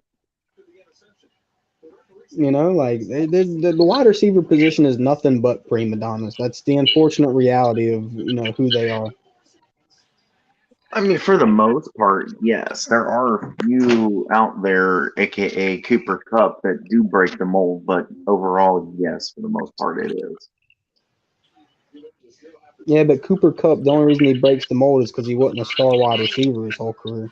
Well, and kind of look at Julio Jones, though. Julio Jones, he didn't really hold up, Atlanta or that. He did twice. He tried to do it twice. He wanted Matt Ryan gone 2 years before he left. He tried to get them to move on from Matt Ryan after the Super Bowl, and then a year after that, he tried to get them to move on from Matt Ryan, and they refused to. That's why they were willing to. They did prove, though, that Matt Ryan didn't do anything after that Super Bowl. Man, Troy with the drops this game. Yeah. Between the drops and the special teams, Troy needs to fire the special teams coach. It's just wide receivers, man. They're just you look at A.J. Brown, the prima donna. They're all just prima donnas. Now you got some guys who break the mold, but there's less of those guys than there are prima donnas at the wide receiver position. Yeah, what do you think? Terry breaks the mold or no? Who? Terry McLaurin. Yeah. Wow. How did he drop that? To get a big contract last year, did he not? That's true. and I will not come play until I get a new. So I mean, that kind of fits prima donna. That should have been a touchdown. How did he drop that? I know Ty got it. It's insane. Gotta catch that. So that's why, like, and see the I thing would about we're talking about. Odell Beckham that kills me is like that last year he was with the Browns, he was open more often than not, and Baker wouldn't even look his way. So I mean, to blame him for that's all on Baker. I mean, that dude's was open a lot, and Baker just would not even look to his side of the field. So that's on Baker. So I can't blame Odell Beckham Jr. for being open and refusing to get the ball. To Baker's point, and a lot of people have even come out and said this, but like it got to the point to where Baker was forcibly getting the ball to OBJ, even if he was triple covered.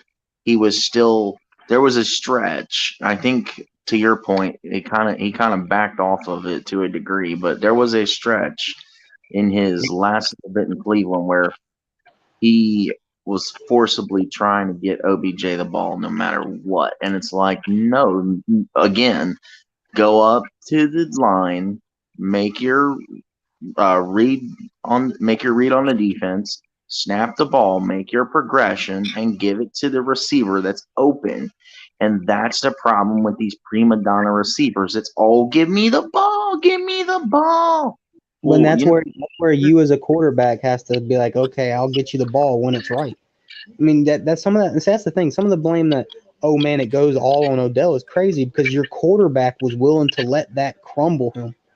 That Baker's got to take blame for that. Right, I know. I'm not. Me personally, I agree with you. I'm not saying the whole blame should be on Odell. I'm just saying, to your point, that there should be blame both ways, but don't just, and I know you're not, but I'm saying in general, don't just straight up blame Baker for it and not OBJ. It goes both ways, to your point. Well, and the other thing you look at is how many quarterbacks was there before Baker? So there was like 20 plus since and, and out of those 20 plus, ain't one of them wanted to be there. None of them wanted to be there, like Baker, Yeah. I mean, Derek Anderson took that team to the playoffs, and then they just said, we're going to scrap the team the year after he takes us to the playoffs. Yep. So, because let's see. No, Cleveland does a lot to get in their own way. I mean, it's sometimes it's like they purposely screw up just so that way they can't succeed. Oh yeah, it literally looks like that sometimes. Like the Jets game earlier this year, they should have won the Jets game this year, but they blew it. They had a big enough lead to just hold them down, hold your foot on their throat, and they didn't. What's up, CSN? What's up, man? Hey, how are you guys doing? Doing good. Thanks for coming. Yeah, definitely. So what are you guys talking about? The Browns. That's what we're talking about. We're talking about Browns quarterbacks. Well, CSN's here. How about them Bears, man? Well, I think we finally have our quarterback. Yes, you do, sir. You're very welcome for that, by the way.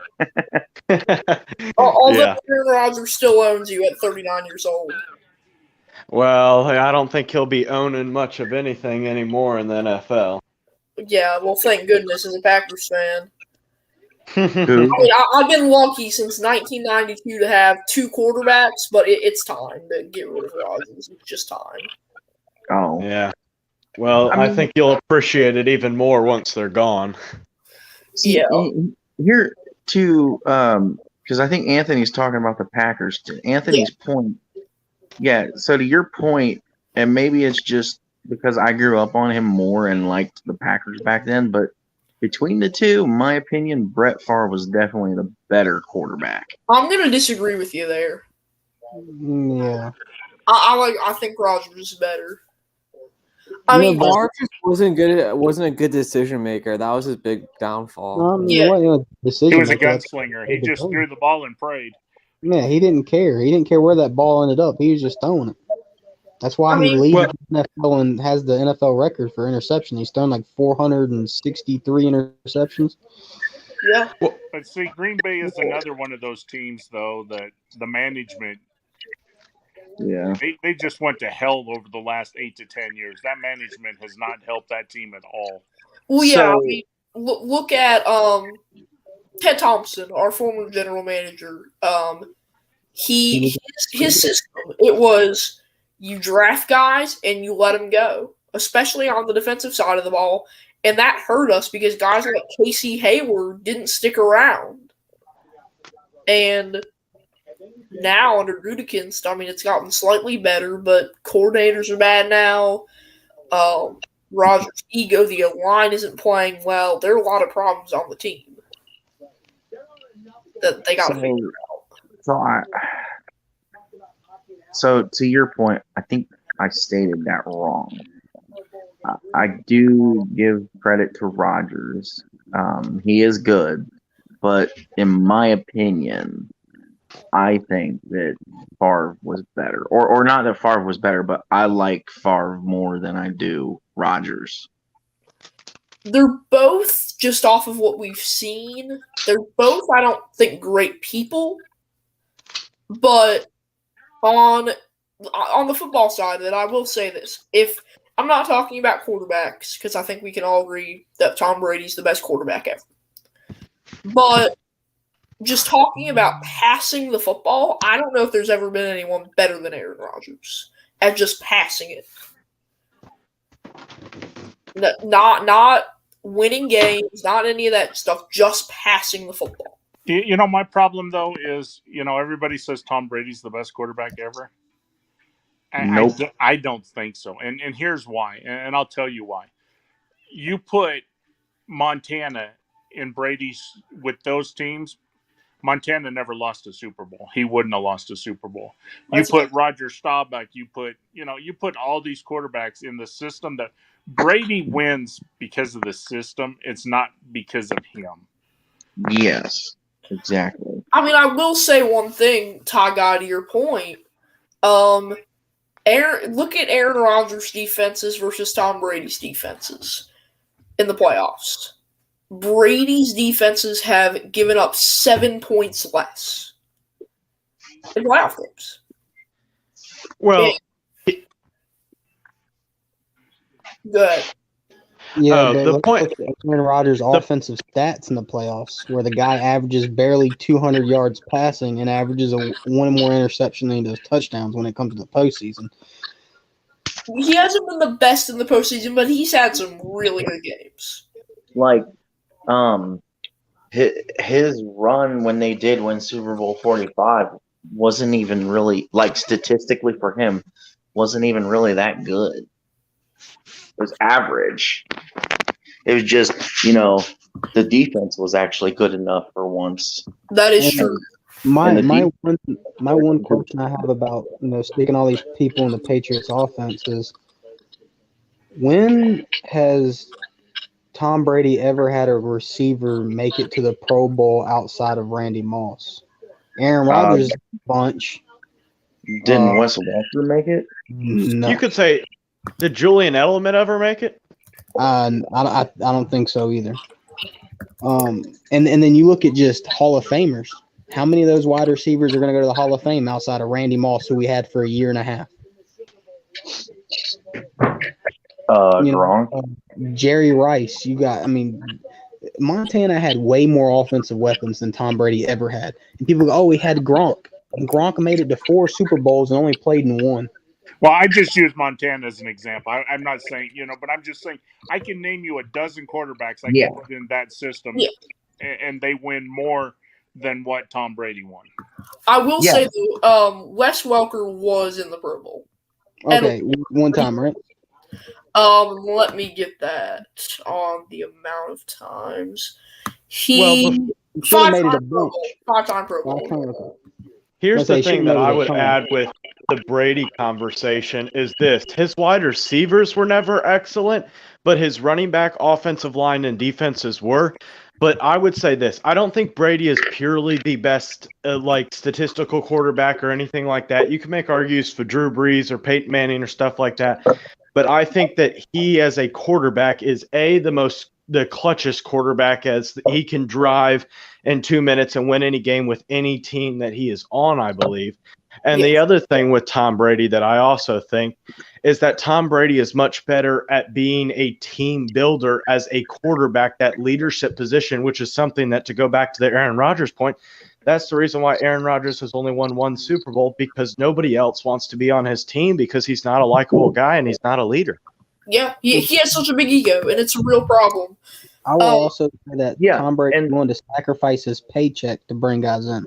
Yeah. We saw year in and year out him take less money and less money and less money to bring in guys in. But that's a knock on him, right? Because he was able to take less money to build his defenses up. But that's what y'all just said. Oh man, look at the defenses he played with. Look at this. But that's not on. How is that a knock when that's him willing to take less money to build his team? That's not a knock. If anything, that's a huge plus. Yeah. How many backs out there are willing to say, "Hey, take my paycheck and give it to someone else"? Yeah. Yeah. I mean, but I used to firmly believe this. I don't know if I still firmly believe it, but I do still kind of believe it. But in my opinion, and I guess it's not just my opinion, because I've heard this from other people too, but Tom Brady is like a better version of Peyton Manning, where he can actually do what Peyton Manning did, but execute it on a more regular basis. Because, like, for example, again, when Manning threw that pick to Joey Porter in Super Bowl 44, Tom Brady probably doesn't throw that pick. So as far as that goes, that's what I'm talking about. Like, there are things that Peyton did that Brady could do better. Yeah. Because they're built basically the same way. The study, the practice, all that. They're built the same way. And the other thing that gets me with Brady is everybody says, well, he's won the most and, this and that. Well, no. I mean, he tied a man who did that. And the man he tied actually led the league in passing 3 different years. Bart Starr won 5 championships and 2 Super Bowls. So that's, but Bart Starr's not a great quarterback. I mean, he just played on a great team, kind of like Brady did. Yeah, but I will say Brady is a better quarterback than Bart Starr, and that's coming from a Packers fan. Well, you got to think too. To your point, he probably is, but you got to think too. Like, the systems between back then and now are completely different. There's so much now that's different than there was back then. Yeah. I think I'm gonna go ahead, Buckeye Mike. Oh no, I was just saying I do kind of agree with that. Yeah. I was just quickly say I'm gonna head on out of here, but before I go, I will say this about Aaron Rodgers. I have an Aaron Rodgers jersey in that closet right behind me. But all this year, you have not seen me wear that jersey. A new one's coming soon. Like, it's just he's not a likable guy. He isn't. And I think it's time for the changing of the guard. It could be Jordan Love. I think we give him a shot. I'm assuming that we're going to lose on Monday night to the Rams. We're out of playoff contention at that point, and I see Jordan Love being the quarterback the rest of the season, except for maybe the Lions game. I think if we're going to get rid of Rodgers after the season, I think we should give him one last curtain call at Lambeau. But well, Anthony, I don't think the Rams are that good. I mean, I feel like you can beat the Rams. I think we can. I kind of hope we don't because I want to see more of Love. You guys aren't going to get rid of Rodgers. Will be there next year. I was going to say. So do you think signed him to too much money? You're not going to pay him to leave. I wouldn't be surprised if that happened. I know what LaFleur has said in the public. And I haven't even brought this up to people. I'm like, LaFleur said he's sticking with them. But Matt LaFleur has to say that. He doesn't have a choice. He has to say that. Well, And- how much dead cap is there if you trade or cut Aaron Rodgers? Yeah. You guys, you can't take the hit it would cost I think you like to get 80 rid or of Rodgers. $90. I understand that, but I think still, for the good of the franchise, it's better to do it. It just is. No, it'll put you guys in a hole for 3 to 5 years. Trust me. But his contract is only, he's got, 2 years left on it? Right. But, Well, but it if you depends cut on it how now, it's it's going to hurt structured. your franchise for 3 to 5 years. With the money that you're going to have to pay him, the cap money and this and that, yeah, it's not a good move. Y'all signed him to a 3-year, $150 million contract, which breaks down to $50 million a year. Yeah. Well, here's the other thing that I would bring up, and this is something I asked Anthony. Who do you guys think has the brightest future in the NFC North? It's a great question. Bears. I say, Honestly, the The Lions, Lions? if they can get a quarterback. yeah, I was about to say the same thing. Believe it or not, the Lions, if they could get a quarterback. I mean, because that Lions team is good right now. if you, and I think I said this to you, Chicago Sports Network, previously, if you take away the quarterbacks and you just look out of, obviously the Vikings already have Kirk Cousins, but between the Packers, Bears, and Lions, take away the quarterbacks, who has the best overall team? I think it's the Packers because you have a great defensive talent. They haven't played well due to injury and defensive coordinator Joe Barry, but we have insane talent on that defense. Aaron Jones is good. The O-line, we have Bakhtiari. I haven't liked this season. We'll see what happens with him. Obviously, the receiving core, I mean, Christian Watson looks like he's got potential. Romeo Dobbs has potential. So, get a receiver, and I think that they'll be okay there. Tight end needs improvement. Tunyon's hasn't been that good. But overall, if the Packers can make the moves they need to make, I think they can get back to being a good team of the future. Well, here's the thing that I would add is that I think that you took away the most important part of this equation, and it's quarterback. And to be honest, this is the first time that I could ever say this in the past 80 years. The Bears have the best future quarterback in the NFC North, and it's not even close. Justin Fields, I think, is the most proven to be electric, and I know he hasn't proven to be a passer in the NFL, but if you look back at his college tape and you look at some of the throws that he's made, he has the arm and he has the accuracy. And if you take a whole picture of the roster, I think that the Bears don't have it right now, but after the draft is when I would like to know this question, because I also think that the Lions, my personal opinion is it's the Lions have the brightest future, because not only do they have a great roster right now, but they have 2 first-round picks, and they could take cornerback and another weapon. They could take a defensive lineman like Jalen Carter. You could take a dynamic threat like Michael Mayer. You could take a wide receiver like Quinn Johnson or whoever. I think that the Lions have the highest ceiling right now, and I think the Vikings are about to come back to earth because that defense is extremely bad, and they've been getting away with it for a very long time, and it's about to come back to bite them. Yeah. So ESN, I have a question for you. Okay. Because going into this year, there were a lot of, at least around here, I was hearing in Ohio, a lot of rumors going around about, well, if Justin doesn't perform, if Justin doesn't get us at least second place in the division or win the division, if he doesn't take us to the playoffs, then it's time to move on. And I felt like that's wrong, and that he wouldn't, if that's the case, he wouldn't really been given a chance. So what like, was there any solidity to that or anything? I think that there were a lot of Bears fans that kind of thought that way in some senses. Like, I never had that thought because this is a new regime. You're hiring a new offensive coordinator. Matt Nagy was not a good offensive or a good head coach generally, in my opinion. And I think that, like, my personal opinion is I was going to wait till year 3 before I made any decision about getting rid of him or anything like that. Like, I needed at least 2 years.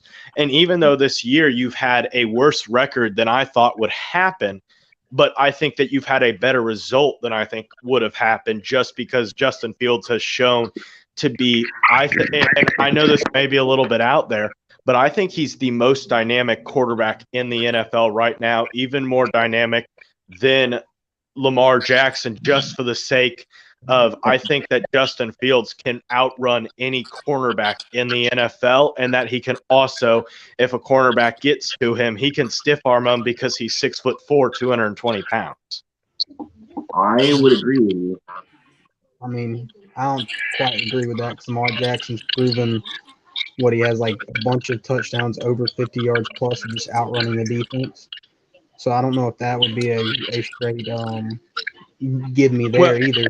At the same Justin Fields. Justin Fields has not proven yet in his NFL career that he can win with his arm.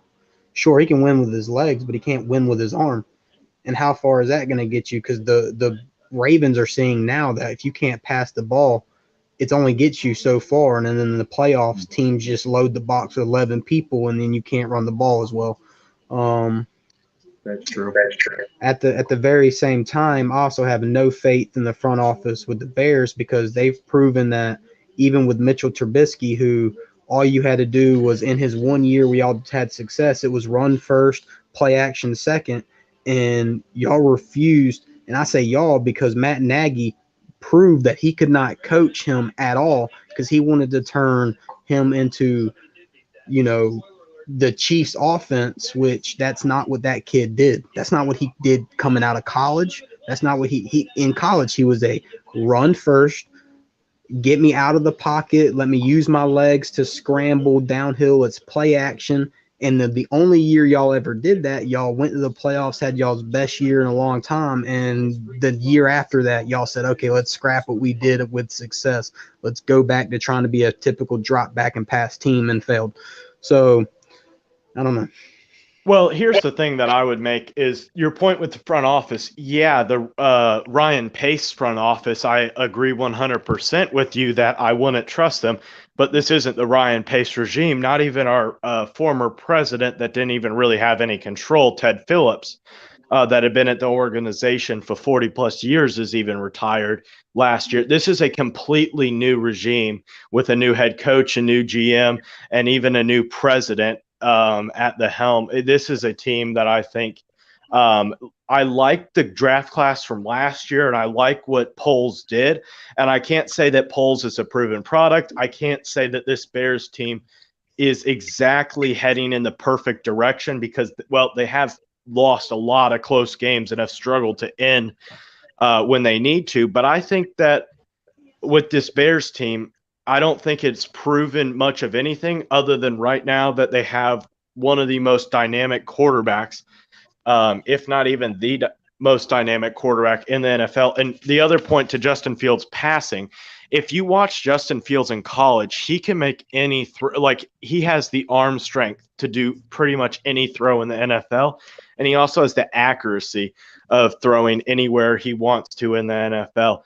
And I think that Justin Fields, he has proven, I think the biggest thing with him is just getting him to understand more concepts of how to beat certain coverages, when to drop the ball off to the middle of the field, when to look for your hot route or something like. I think that those small things is really what he looks for.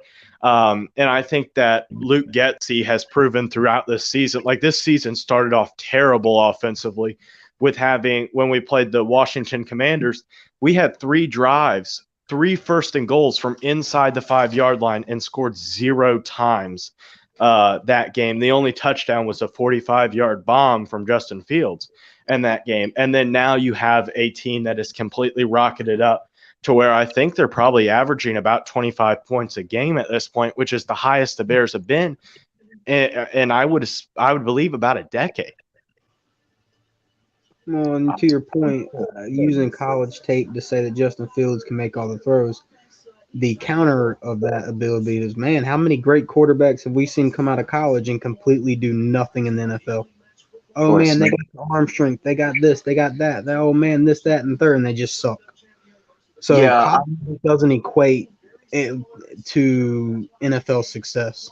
You know, I yeah. understand your point, but it literally doesn't. Like, there's been so many great college quarterbacks that just come in and just crap the bed in the NFL because it's a faster game. It's a lot harder of a game. It makes you really actually, you have to love football and understand football to a very nth degree to be able to have a lot of success at a very high level. Um, and that's the only thing about being like, oh, but in college he made all these throws. Because I mean, if you go back to look at a lot of first round picks, right, most of those guys can make all the throws. There are very few quarterbacks that come out of the NFL with bad arm strength and can't make all the throws, right? Because that's why the NFL drafts a lot of the guys like Josh Allen, who, you know, Josh Allen in college was a 56% completion percentage, but he had a very strong arm and a big body and legs. And, you know, they thought, hey, if we get this guy around the right guy, it could work.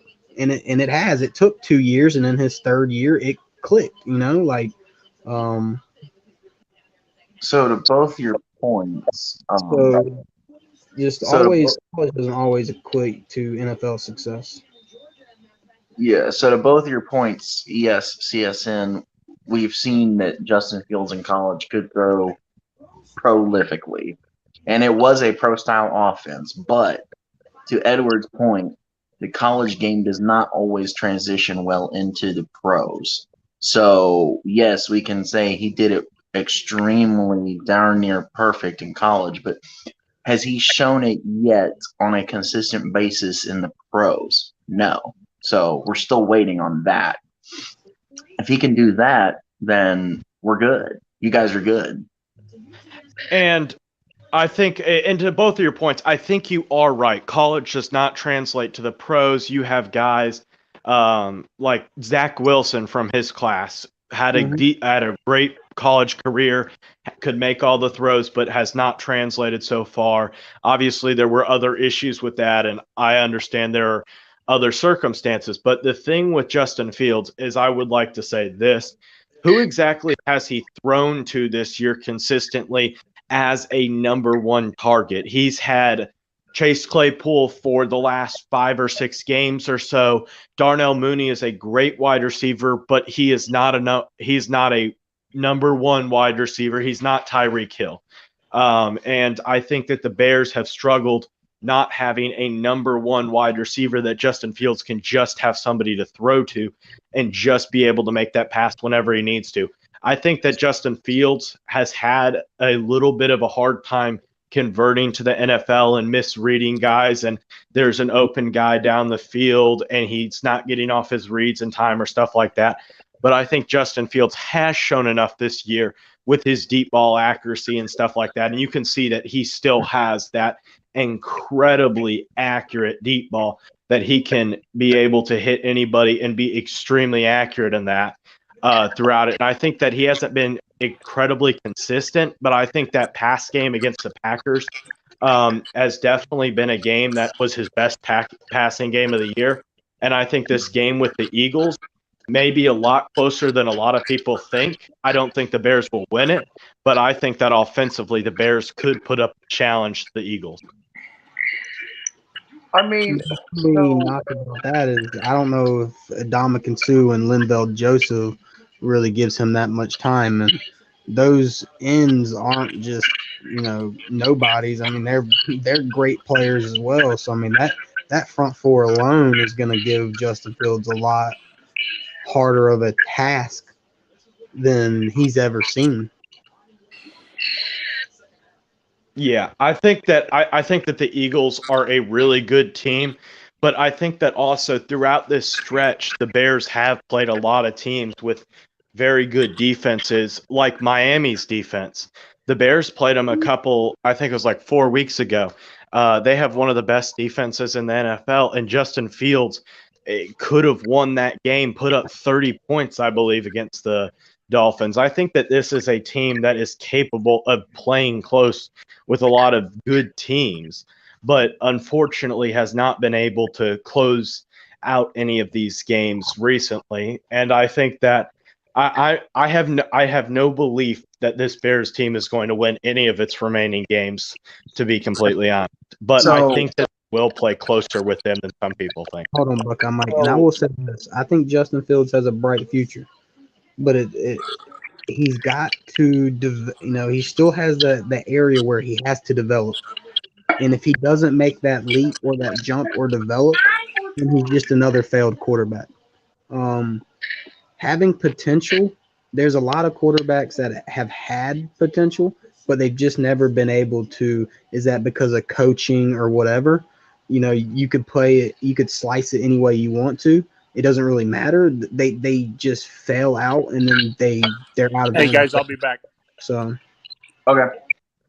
Yeah.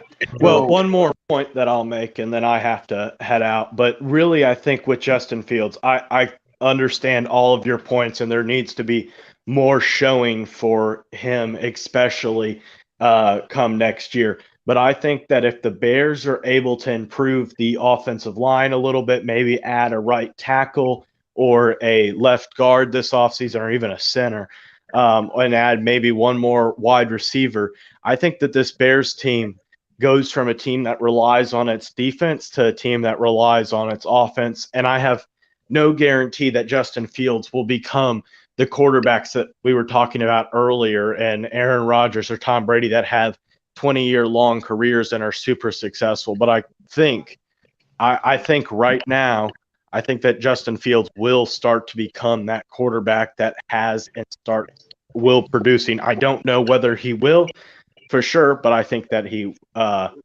has the bright future to do so. But I got to head out, so it was great being able to talk to you guys. Yeah, thanks for coming on, CSN. anytime, my man. So my biggest thing is,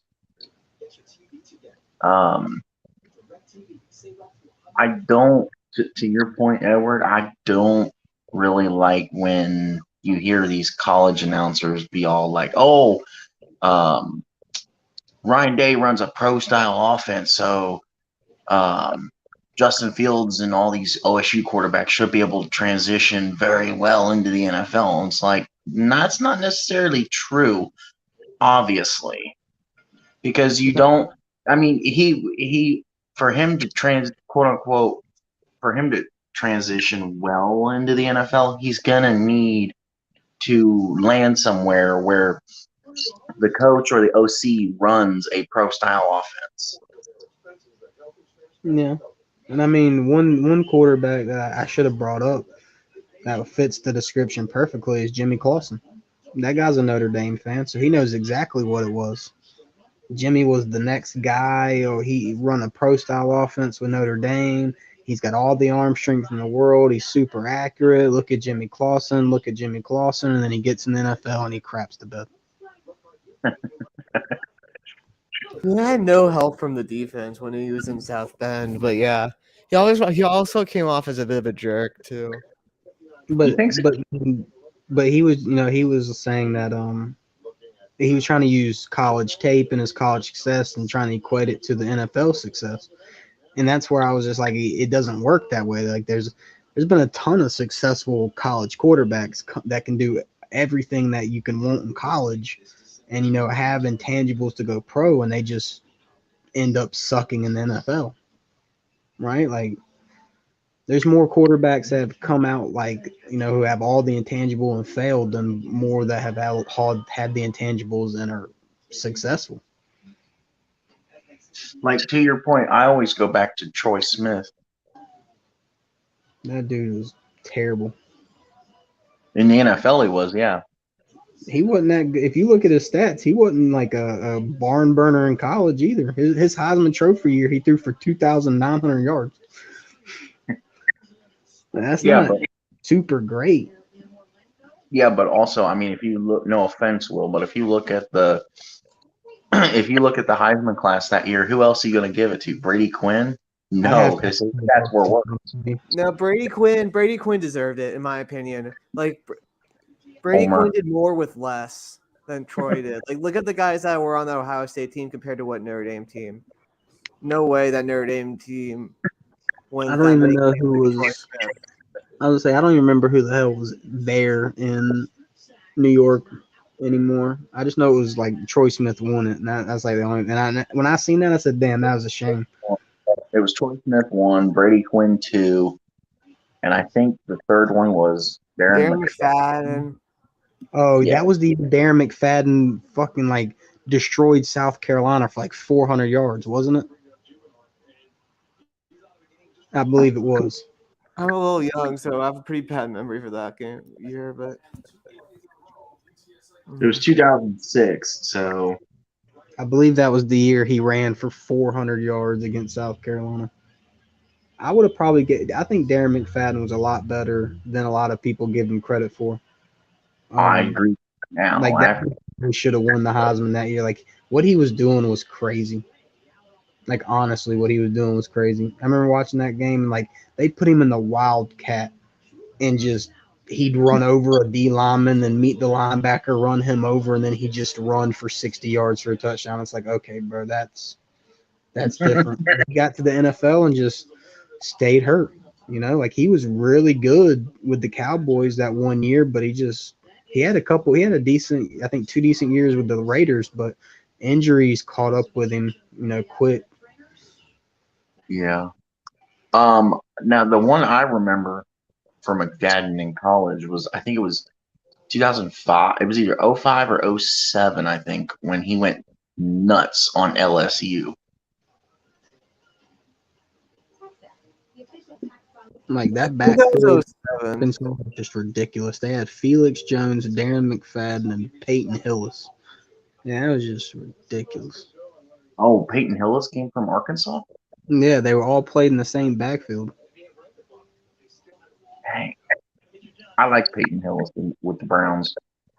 He was good. He had like what 2 really good years, and then just injuries, man. They catch up with running backs really quickly. Yeah.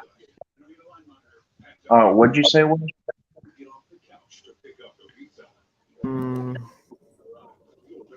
Forgot.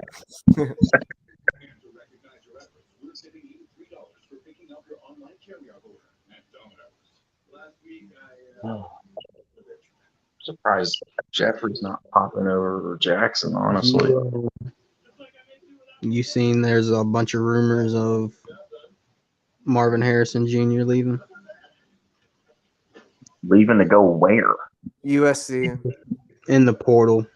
There's no Rick's claiming it's USC, but from what I read, there's no team connected to it. It's just him going in the portal to get pretty much a big check in NIL. Oh my god! And people just assume it's USC because of what they did with Mario Addison, which they can claim anything they want. People track the money. It was $3.5 million Mario Addison got. Like, I hate when people try to deny the shit that's very easily publicly accessible. Oh yeah, I completely agree. It's freaking stupid. I hope he doesn't leave because I mean, other than him, I don't think that wide receiver room is going to be very good next year. But I haven't really. Whoa, buddy. Y'all got some dogs coming in. Like Brandon Ennis, Carnell Tate, and Noah Rogers. Them boys can play. Did you see the all big? Like they're not small dudes either. Like Brandon Ennis is 6'3", 200 pounds. Carnell Tate is like 6'2", 190 to 200 pounds. You got Noah Rogers, who's like 6'1", 185. Like those dudes are built to play right away if need be. Like, did you? Because this is for me personally. This is the one good thing about Will bringing me into this group is the fact that I've never paid attention to recruiting, and now I'm like a freaking hawk on this crap. I love high school football, so that's my biggest thing is when people talk about like recruit. Like I probably know more than most because I actually fucking follow high school. Like a lot of high school football. 'Cause, like that's where all the best players come from, right? They got to start somewhere. So Yeah. Like the quarterback coming in, and I think he's in the 23 class. He's either in the 23 or the 24 class. He like just committed to Ohio State this the week. he's in the I believe I don't know the big guy y'all got was in the 2024 class. He's the number one player in the country. I don't even know his name. Daniel Reno? No. Starts with an R, but I can't remember exactly what it is. Rialo, or however you say it. Yeah, something like that. Yeah. Yeah. He's like the number one player in the country at the moment.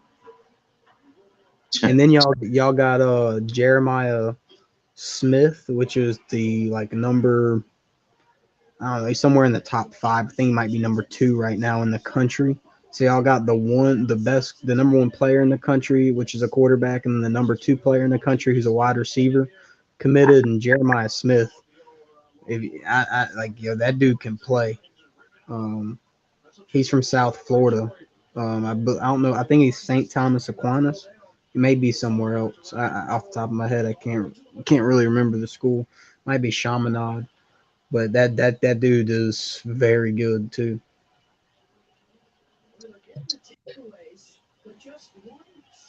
I tell you what, this Troy quarterback likes to get hit. That's why we I went mean, with he the. didn't have much time, but you gotta throw it away. Yeah, I mean that's been all game though. Like he doesn't take his first read and he just gets smacked. It's like okay. So, how many bowl games until we get some that are on basic TV instead of cable? I would say ESPN, not ESPN. YouTube has a lot of games on it. I've told a lot of people this. Like a lot of illegal streams happen on YouTube, and I've watched a ton of games on YouTube. Oh yeah, me too. So I mean, you always got that option. Kind of. I mean, I'm working with just my phone, but I know what you mean.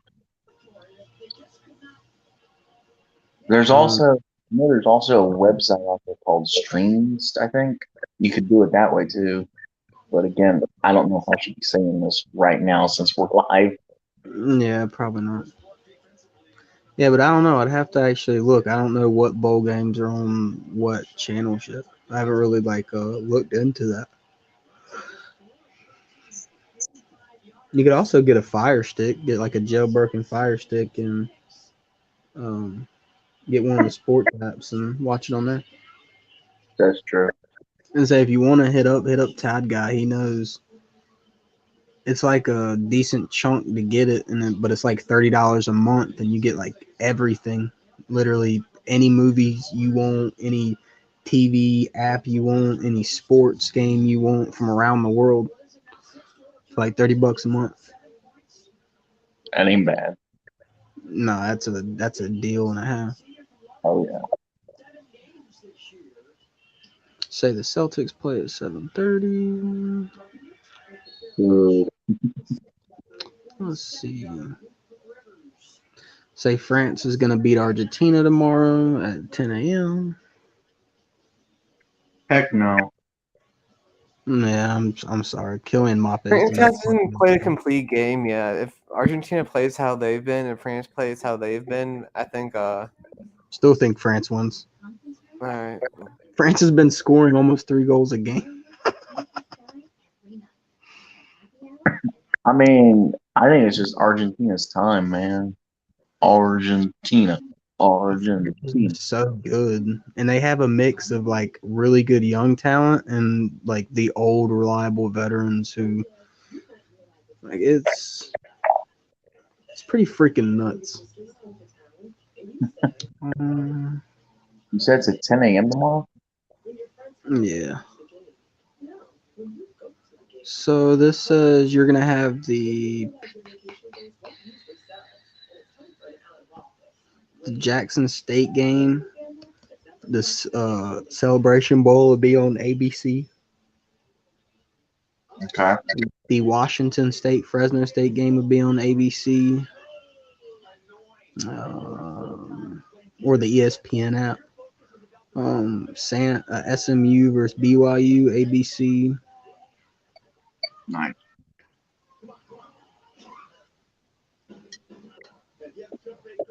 A lot of them are on ESPN. A freaking ton of them. Oh, that's weird. It doesn't say where the Oregon versus North Carolina game is going to be shown. Oh, Fox. It'll be on Fox. Yes. Oregon versus North Carolina. Nice. Pitt versus UCLA is going to be on CBS. Is that the Tony the Tiger Sun Bowl? Yes. Yes. Clemson versus. Oh no, that's going to be on ESPN as well. Yeah, Clemson and Tennessee. That's ESPN because that's a New Year's 6. The Iowa versus Kentucky is going to be on ABC. Nice. Purdue versus LSU, ABC. Nice. And that seems to be it. You can find most of the games on ESPN on YouTube. So, Yeah, Buckeye, that's, like, it's not that's what I hard. was saying earlier. Is you just got to type in what game you want, and it's probably like 15 or so live streams.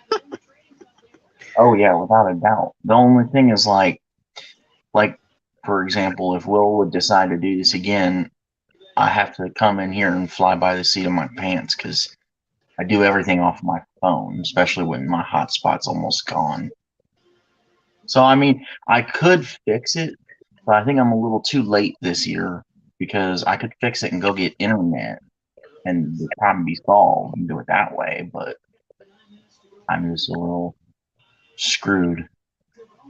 The other thing is I can't find. I'm sure they're doing it anyway, but I can't find the freaking schedule layout for the megacast this year.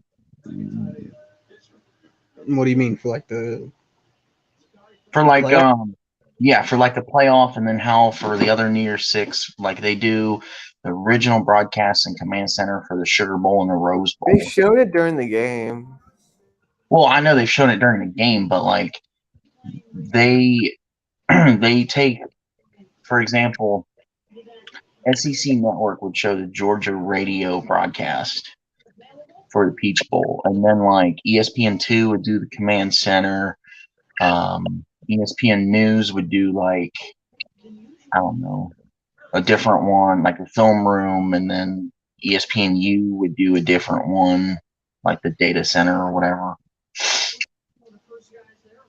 So I got It's a like, question. yeah, Do go y'all ahead. think, I don't know if you've ever seen them, Buckeye Mike, but the Peyton and Eli, or the, like, Pat McAfee did like 3 of them this year where he does the same thing Peyton and Eli does. Do you like that? I feel like it takes away from the game entirely, I love that kind of stuff. because the game is in a tiny ass box while they're on majority of the screen talking. Well, no, because the game itself is on like 3/4 of the screen, and then Peyton and Eli are stacked like we are when we have the slides on screen. You know, I've seen a lot of the games, and it's just, I don't know, that stuff just. And then they don't talk about the game at all. I'm like, bro, I don't get this. Well, I mean, they do, but they don't as much as they should. I agree with you there. They need to talk more about the game than they do, but they do talk about it. Yeah, but it's like very, I don't know, weird. I feel like it's more focused on the interviews than it is on the game. Yeah, I mean, and I've watched Peyton and Eli Manning cast, but who's that? I don't think nobody I know. But it's like, since I don't have cable, I watch like the 15-minute edited edition on YouTube, and I mean, it's just funny. I think it's just like, okay, the game is on, and you can see it, like exactly like it is on ESPN. It's just you're sitting there watching with the Manning brothers, and you're just here for the fun. So my thing is, I don't know, if it was literally like I'll be back just now. them commentating and I didn't have to stare at them the whole time and listen to those interviews, I probably would love it. But I just feel like I feel like it's more about the Mannings than it is football sometimes. It seemed like the receivers until that referee blows the whistle when it's dead. You don't know if it's completion. It's been a tough job for the receivers to hold in the football because of these quarterbacks playing all the way through to the end. Gain of 22. Their best pass play of the day is the drive now approaches 3 minutes and 8 play of this drive.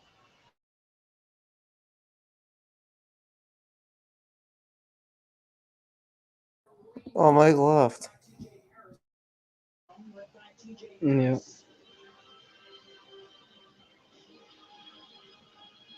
I'll tell you what, this has been a very low scoring game. Yeah, I thought UTSA would put up more.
Didn't the North Texas coach get fired?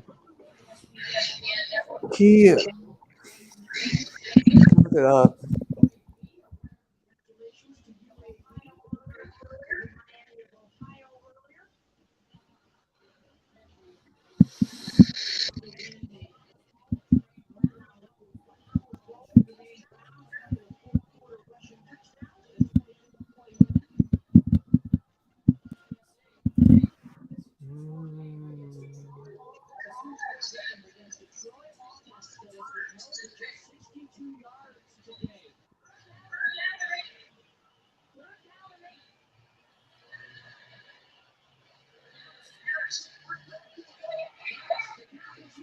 Oh my goodness.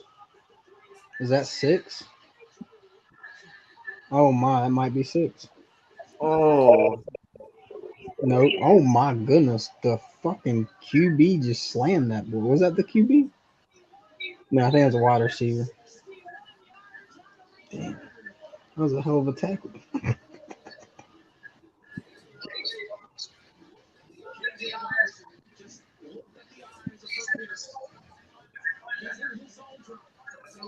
That was a hell of a tackle.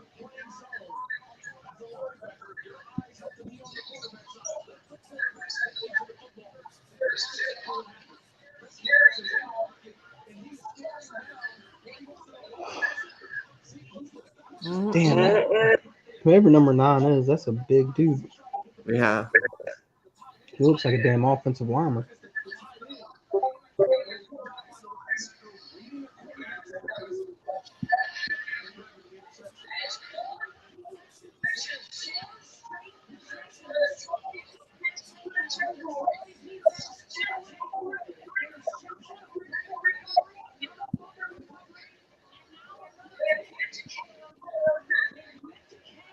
Yeah, I was gonna say that'd be crazy if they get 4 turnovers and figure out a way to still lose this game. Yeah.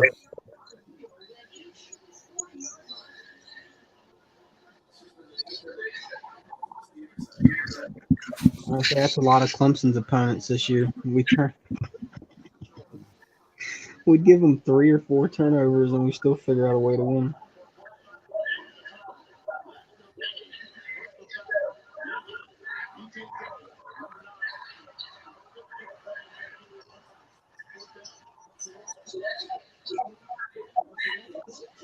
Hmm? What was the personal foul?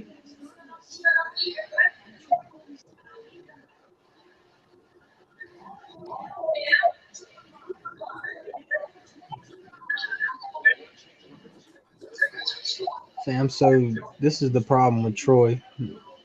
This quarterback might come out and get sacked 4 straight times.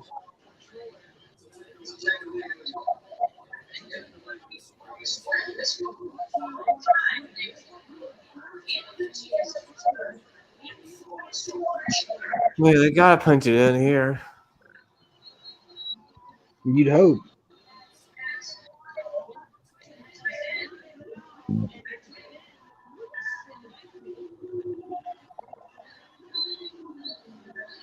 But this offense ain't looked so great all game, which is weird because I feel like they were averaging like 30 plus points a game.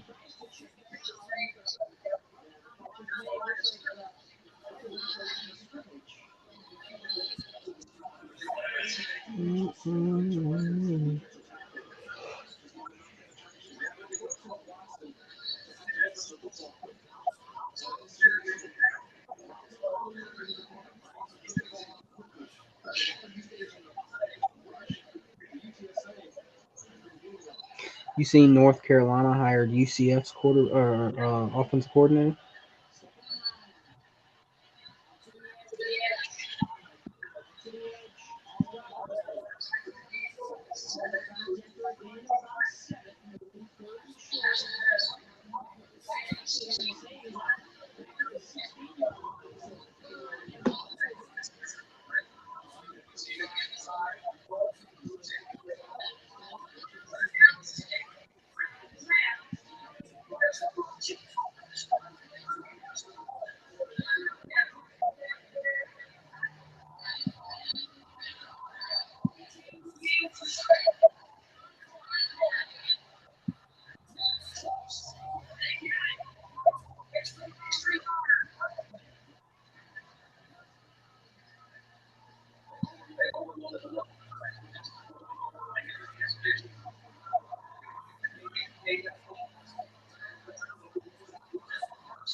I'll tell you what, the Roadrunners got some small names on the back of their jerseys.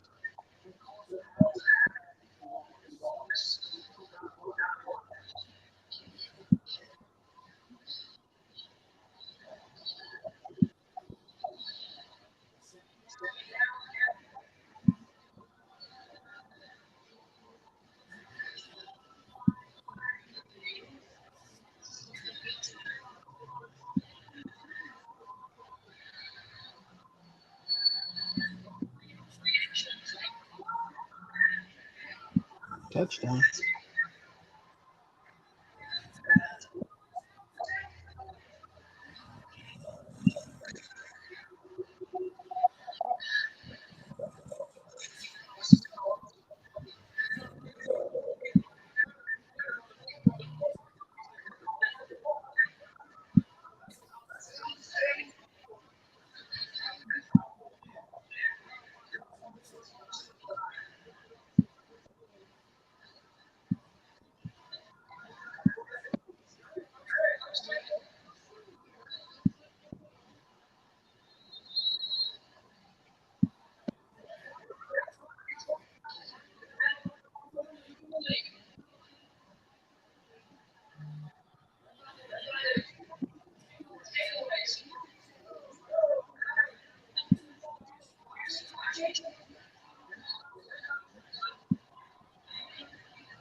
I can't believe Troy's in the lead, man. They made so many miscues. So is UTSA. This game's been a little sloppy.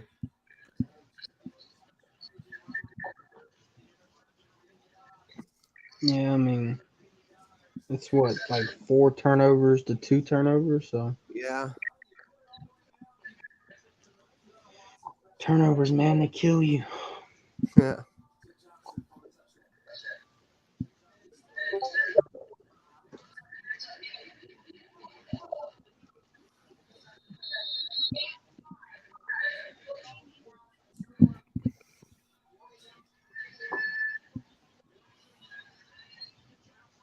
All right.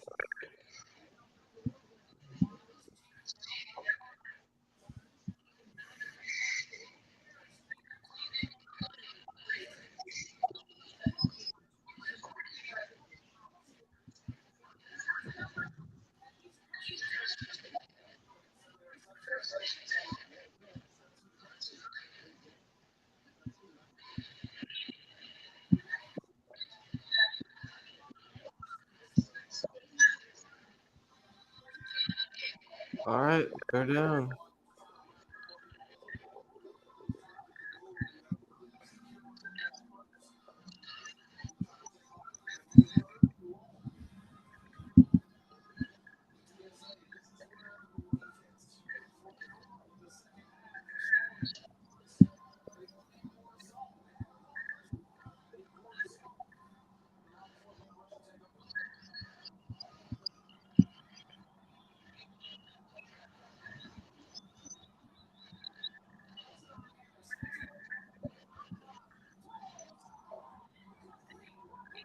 Ooh, Flag.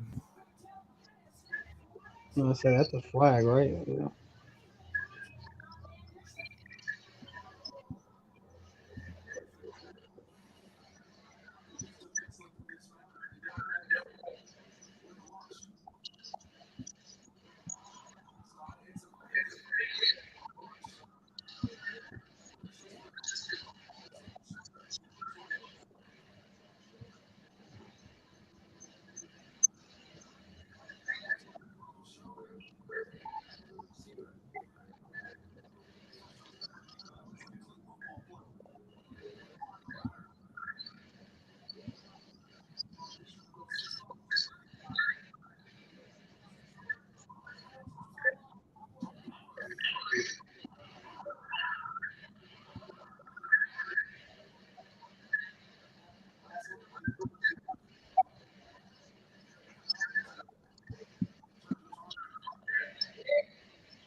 I don't think it's targeted.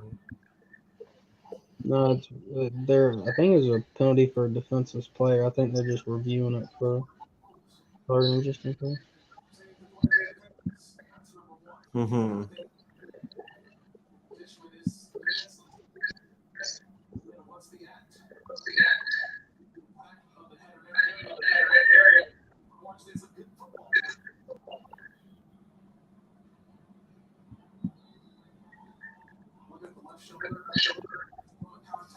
Mm.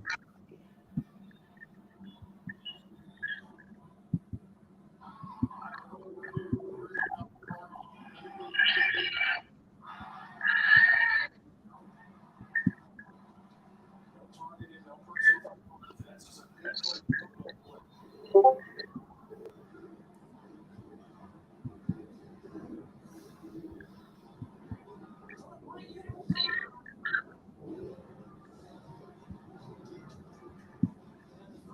continued. UTSA on 12th in the country is 40 a night in their area. This team set to run this.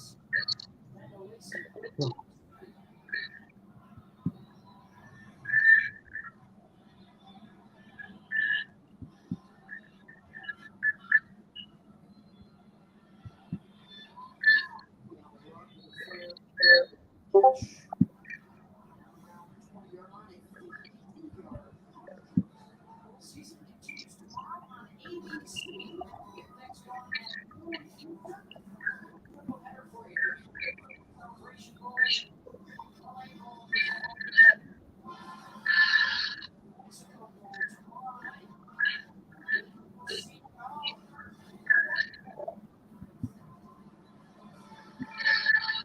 To look at what's going on now. The coaching carousel. Deion Sanders from Cincinnati. Back in the college. Hugh Freeze.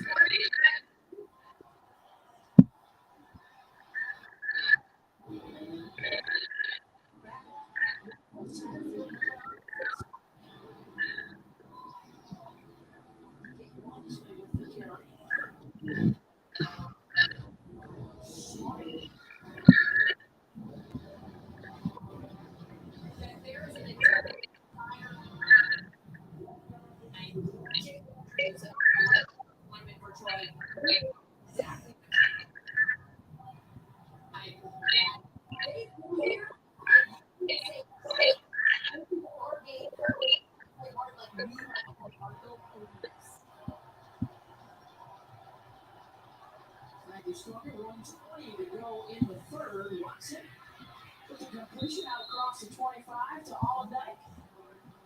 And they will bring up third down after the gain of 6.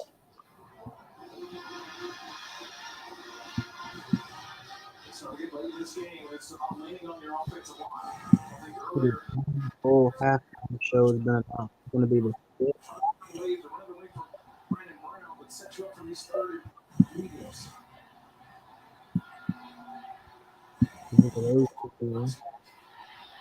First down, it's Stoudemire. Out to the 35. Behind that offensive line, Story mentioned Jake Andrews, the All-Sun Belt center. Austin Still, the All-Sun Belt left tackle. This is a group that's been healthy all year long, and they've had that consistency up front. And it's very rare in college football to have the same 5 offensive linemen run out there every single week. And as soon as we praise them, Artanius French gets in the backfield. He's just unblocked. He saw an opening and we grabbed the tackle for loss. This is going to be a really interesting and fun fourth quarter. And it is upon us. 50 points for Troy, and they are in front. As we head to the fourth in Orlando.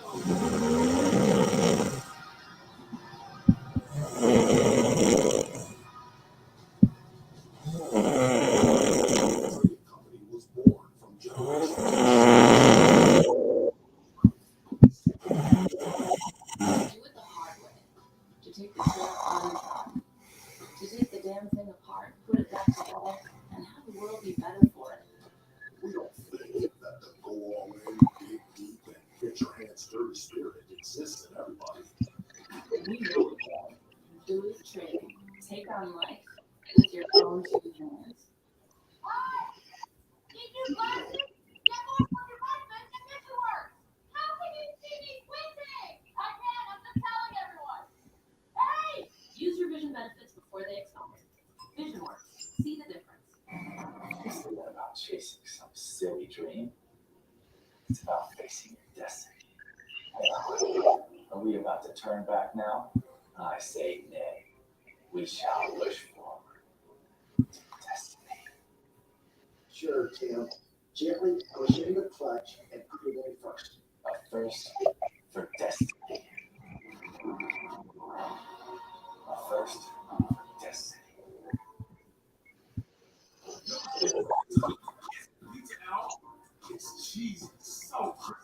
Loaded with toppings and just $6.99. Enough for two, price for one. New Pizza Hut meals, just $6.99.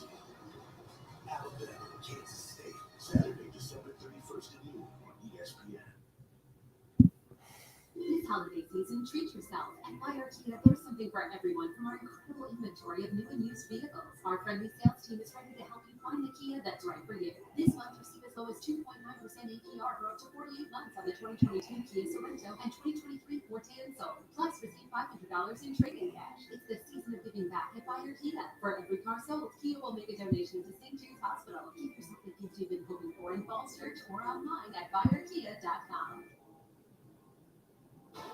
We're in quite a situation.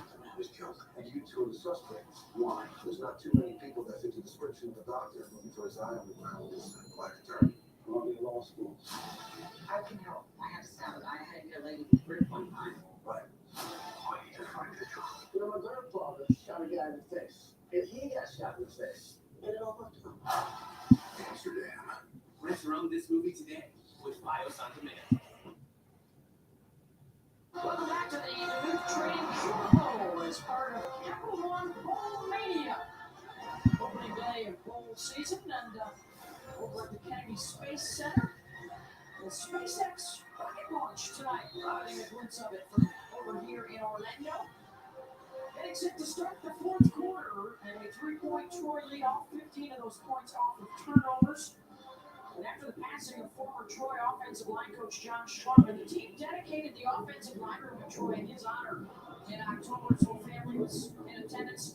John began his collegiate coaching career at Troy and was diagnosed with cancer in the summer of 2018. Passed away in 2020 after a 2-year battle with cancer. He was 45 years of age and worked at Kentucky with John Summerall, the first-year head coach at Troy. Sadly, John's story is one of the many, and each year the Cure Bowl helps to highlight the important need for cancer research. You can support this important cause by visiting v.org/donate. 100% of donations go directly to cancer research. Start of the fourth quarter, which Troy has dominated against opponents during their 10-game winning streak. Will that be the case tonight against UTSA? The Roadrunners have seen their 12-0 lead disappear.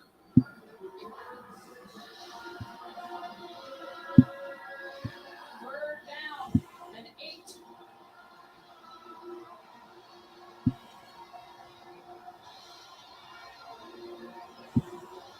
Watching a 12-yard touchdown pass to Roger Johnson the last time they had the football to grab the lead. Trying to set up the screen. Couple of broken tackles out across the 40, and that's it for Vidal. And it's fourth down. Target pursuit to the football. Vidal made one guy miss. Almost had a route to the first down. But it was the pursuit of UTSA to get him down just short of the marker. When a unit comes on, Chris Carpenter will go back deep. Chris does have a kick return for a touchdown this year, 97-yarder.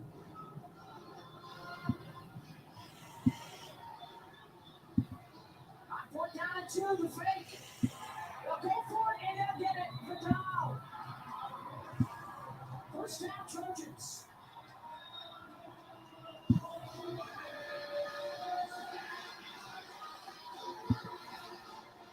As you mentioned it earlier, special teams and the ability to go run a fake. We're practicing it for a couple of weeks and had the right moment to run that play. And Vidal hit right in there, got the snap, knew where the first down marker was, and got just enough, keeping the offense on the field. Well, with some special teams miscues that got him in early trouble and poor field position, and the special teams did the big play there to keep the drive alive. Hunter Watson has hit his last 6 throws by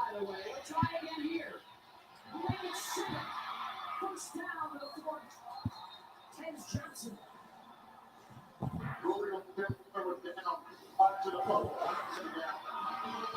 Now wants to see in the field so much better now. Knowing what the defense is going to give him. And he's finding those open holes. Find those tight window throws. Was the ground cause the fumble here?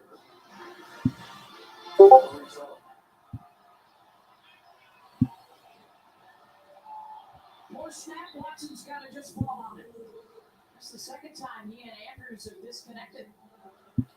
And you mentioned earlier it was a miscommunication and the ball snapped and it sailed on the back of the end zone. This time just a little snap. But I don't blame Jake Andrews. He's trying to snap the football to block Mr. Brown on the opposite side. Brandon Brown, the defensive tackle for UTSA.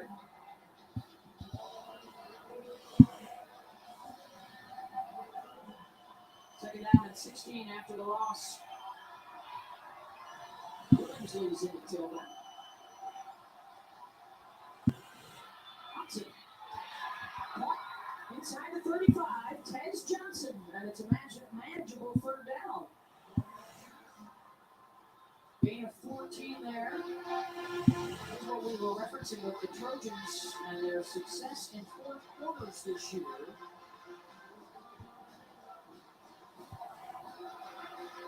Six more points scored in the fourth quarter in the FBS. And not allowing much either. Hey, big conversion right here.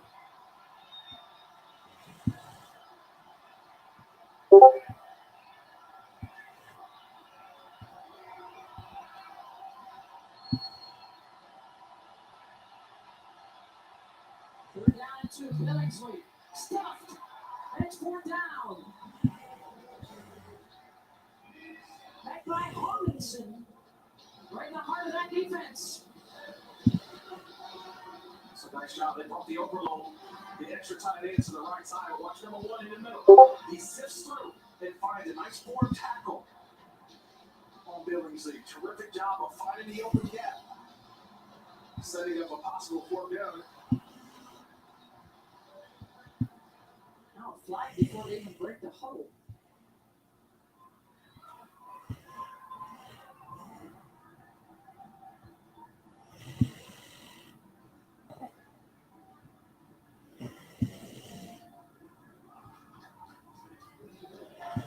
Good play. That's what I found out. UTSA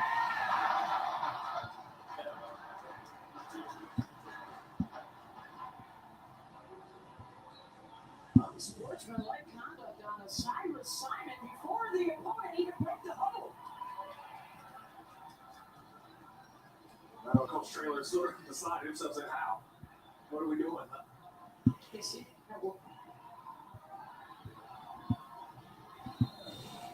That may have been maybe something that was said on the opposite side, but first and 10.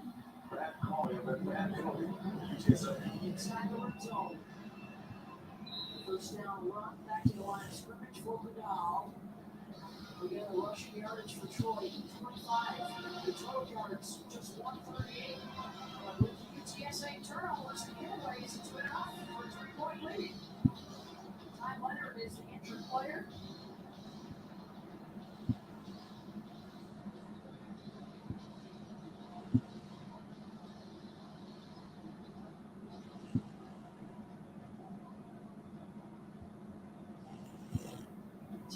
.33 to go. Take a break, get back to the run.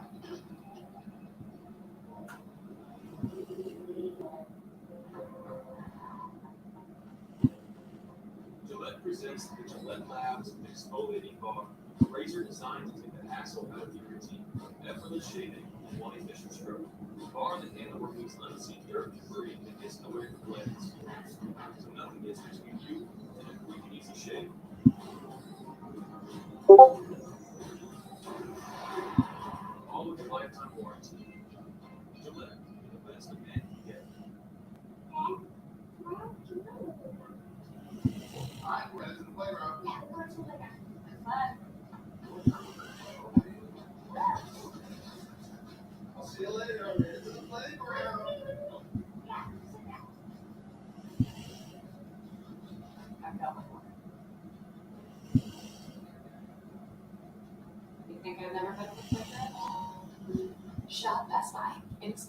magic of giving the perfect gift.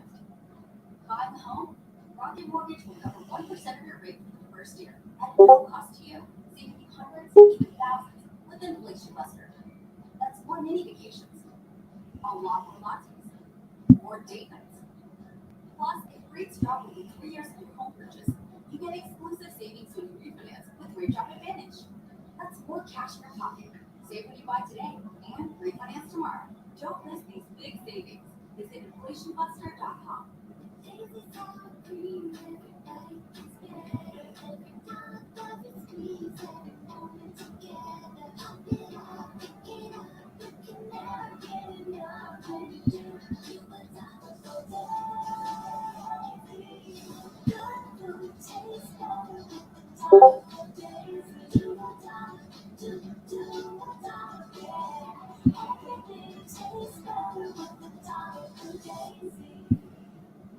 Trend will trend, especially if you will trend. We'll get you juicy things that no one else does. I'm going to solve this tonight. These good boys. These are judge of my heart.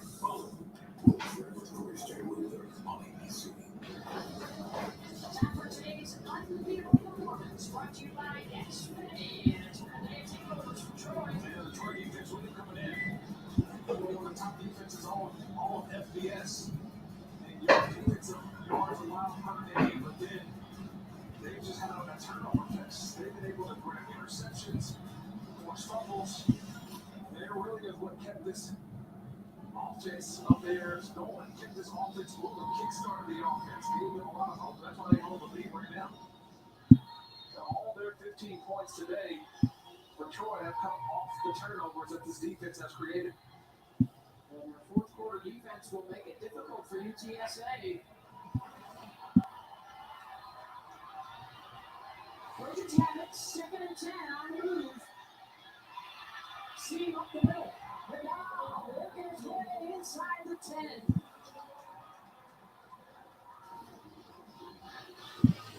They should just keep hammering it, keep pushing it. That's what they're doing. Just running the football in between the tackles. 3rd down, and thrown down to a loss. Adrian Taylor quickly got into the backfield. Loss of yardage, and it's 4th down. And Adrian Taylor, on the play previous, tried to strip the ball out. And that's what allowed Vidal to go forward. This time, just a blitz off the edge. Just find the open gap and go get the running back. Brooks Buse will come on for the field goal attempt.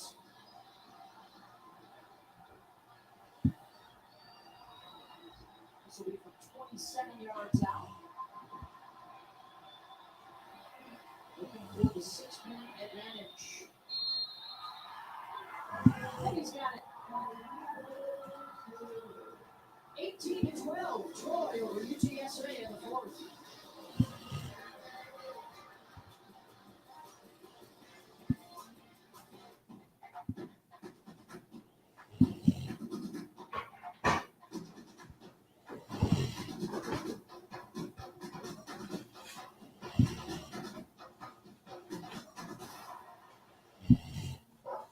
We love our pets, but we don't always love their hair, which is why we made Pet Hair and Root Guard. With 3 times pet hair fighting ingredients, just one sheet helps remove pet hair from your clothes. Looking good starts the dry with Bounce Pet. When using a ton of cons, fried mozzarella, garlic not fun. Marinate, you know what? You're just not into it.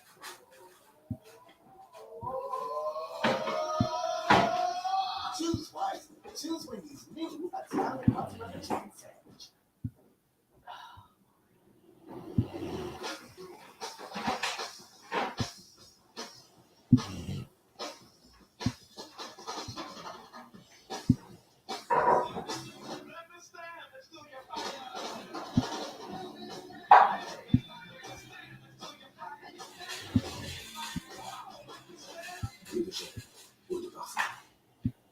At Macy's, the fragrance destination.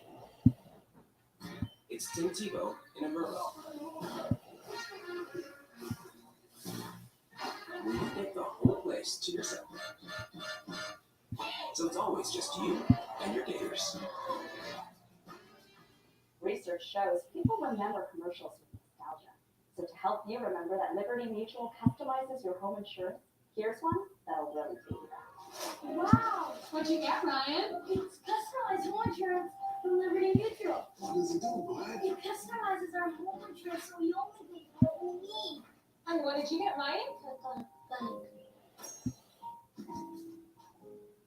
Only pay for what you need. Liberty, liberty, liberty, liberty. Alexis, play already. Make this December one to remember. Together. Happy holidays from Lexus. Mr. Fagleman, celebrating all that. Best movie of the year is The Fablemans, and now it's nominated for 5 Golden Globe Awards. You do what your heart says you have to. The Fablemans in PG-13 in theaters and at home now. The Duluth Trading Cure Bowl is brought to you by Duluth Trading Company. Take on life with your own 2 hands. And TaxAct. Buy for less and get more. Now your August active win streaks heading into bowl season. The 2 playoff teams, Georgia and Michigan. And then our 2 teams tonight, Troy and UTSA. Last losses for both these sides, September 17th. They've run off 10 straight wins since 9:18 to go. They're decided. 18 unanswered points for Troy. Led by a spectacular defensive effort that has forced turnover after turnover.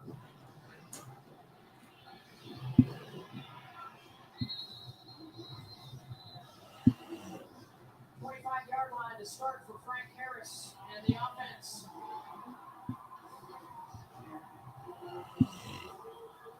Our Week 15 Monday Night Football matchup. LA and Green Bay at 8 Eastern. Peyton and Eli are back to Manicast on ESPN2. Coverage begins with Monday Night Countdown at 6 o'clock.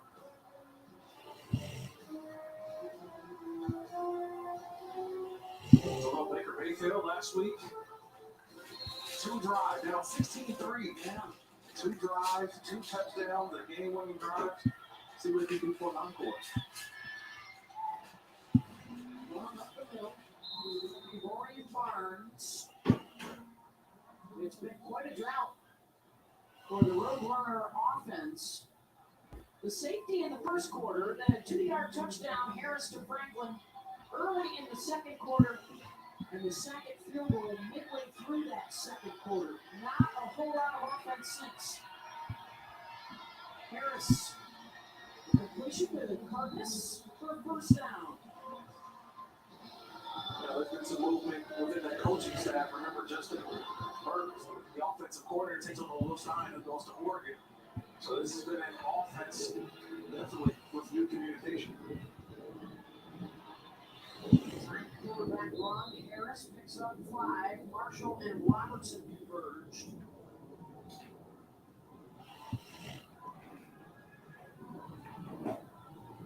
Sort of the rhythm offensively has been in the second half, first down run, and then pass on second and third down.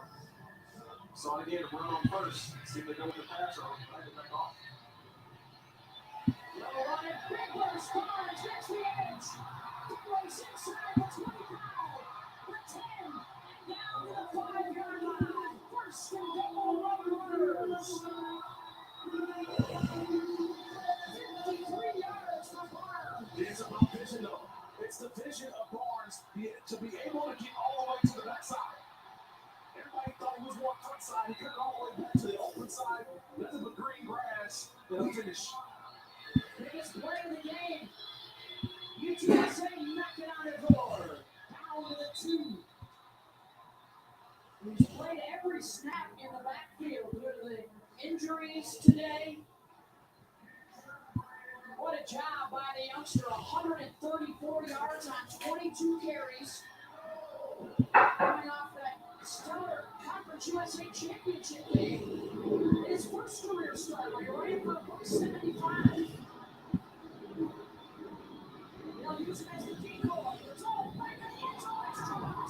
Chris Carpenter. And 6 in Minnesota. They a tight spiral. That's a throw. That's a touchdown. He's got to catch that. Gotta have much quarterback. Third down.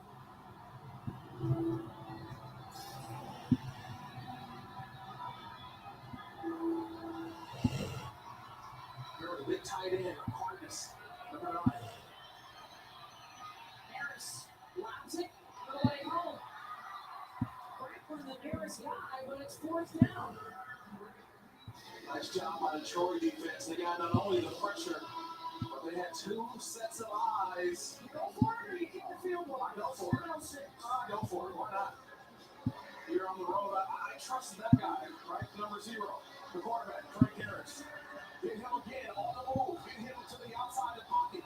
Give him a run pass option element. He's out of the pocket. If it's not there, he takes off to the pylon. If he finds the open guy, he can deliver the football. Harris, fourth and goal. Incomplete. Intended for Franklin. Pressure on the coverage, and the Roadrunners come up empty. That's textbook. Textbook by Fletcher, number 11. The ball was delivered to the outside shoulder, and Fletcher's out of phase. And even if you're out of phase, you can find your way back in phase by playing the hands. Number 11, O'Shea Fletcher, playing that hands all the way through. Turnover on downs. This is Antonelli's Cheat Shop, and we're the Antonellis. Do good, eat good. That's our mission. We chose our Spark Cash Plus card from Capital One because it gives us unlimited 2% cash back on everything we buy. It has no preset spending limit, so our purchasing power adapts to our business needs. We use our 2% cash back to help cover our employees' healthcare costs. That's how we take care of our most valuable asset. Our people. It may sound cheesy, But we like it that way. Let's in your wallet. wish your car's air freshener didn't start so strong and fade too soon? Try Febreze Carbide Clips. Unlike other fresheners, Febreze releases a consistent amount of scent day after day for 40 days. Won't overwhelm, won't fade away. Febreze Carbide.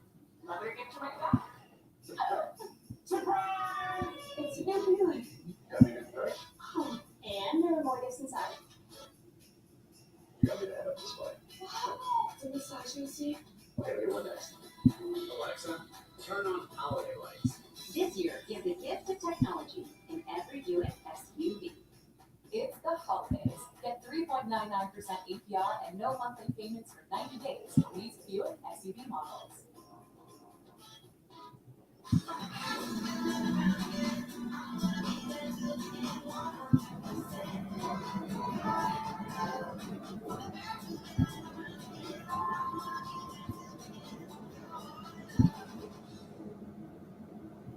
That's with AG. With Simpsons Exceptions starting at $59.99. Dresses starting at $24.99.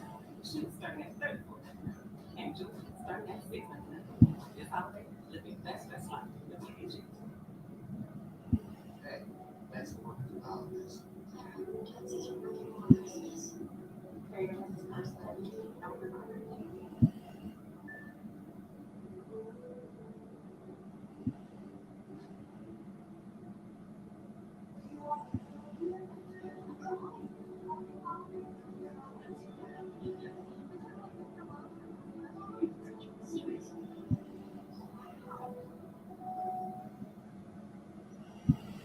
That's with AG. With Simpsons Exceptions starting at $59.99. Dresses starting at $24.99. Shoes starting at $34.99. And jewelry starting at $6.99. This holiday, live your best life with AG.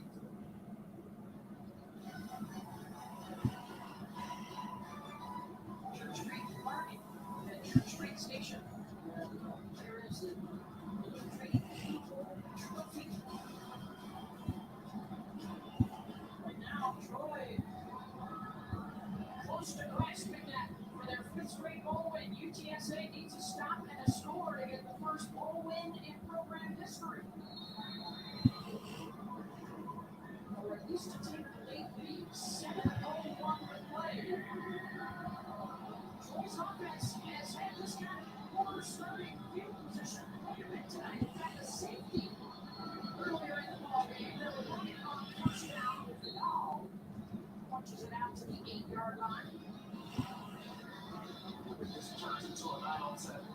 It's the part of practice where you run football. Everybody knows the run's coming. It's about the physical offensive line that you talked about earlier, man. 5 guys who've been out there every single game, starting every game for Troy. This is what you lift the weights in the summer for. You go through a season. How do you get to the bowl game? If you're Johnson on the opposite side, on the Troy side, you're telling your guys, we want to finish it this way. Finish it on our side.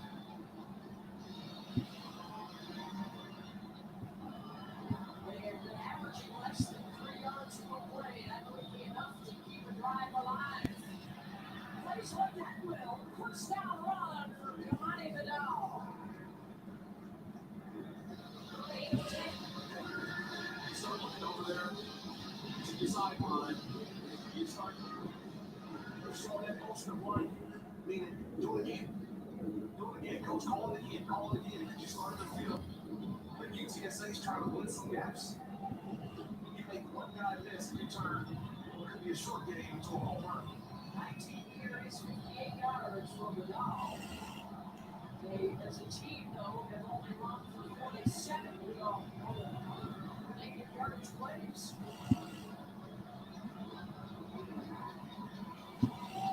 Vidal gets the call in.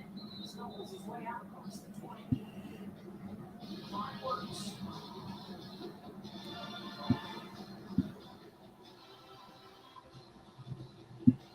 We've been talking about the UTSA offense against the Troy defense. Will it be the Troy offense that settles this late in the game with a monster possession here?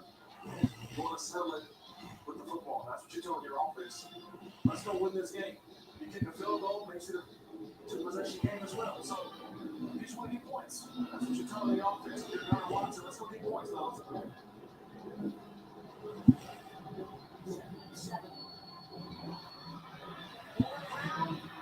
And wow, first down, Trojans.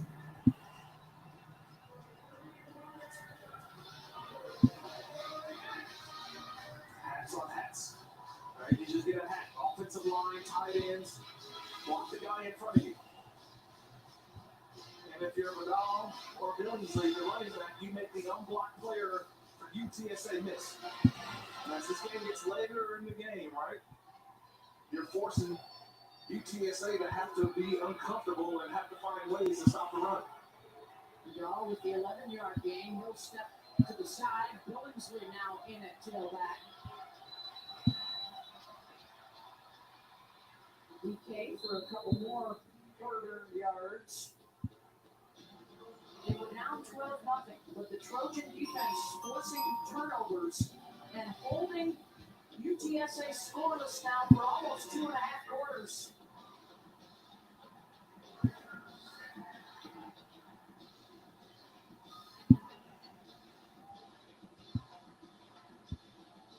Time continues to tumble down, approaching the 3.5-minute mark.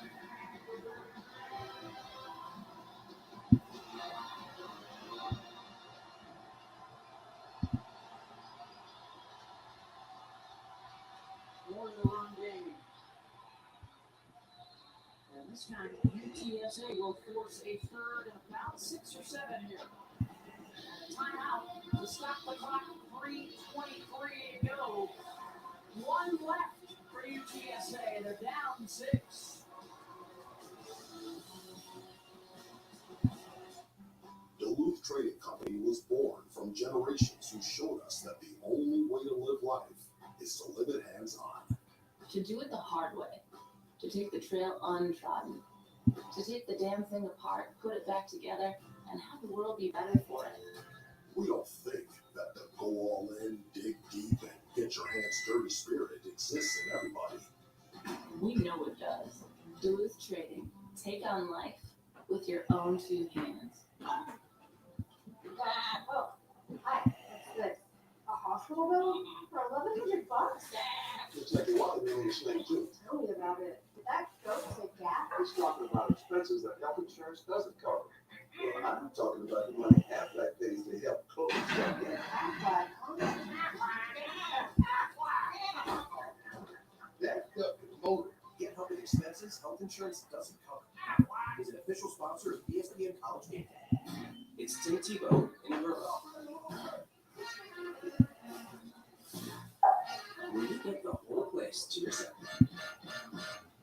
So it's always just you and your Gators. Now that I shop for credit cards for Credit Karma, I don't need your lucky crystals. If a card has the Karma guarantee, they'll give me $50 if I don't get approved. You know I'm still involved. Get approved or get $50 on offers with the Karma guarantee.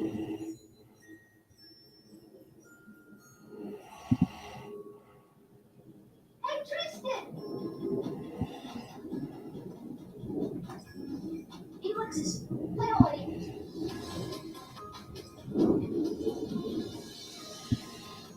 Make this December one to remember. Together. Happy holidays from Lexus.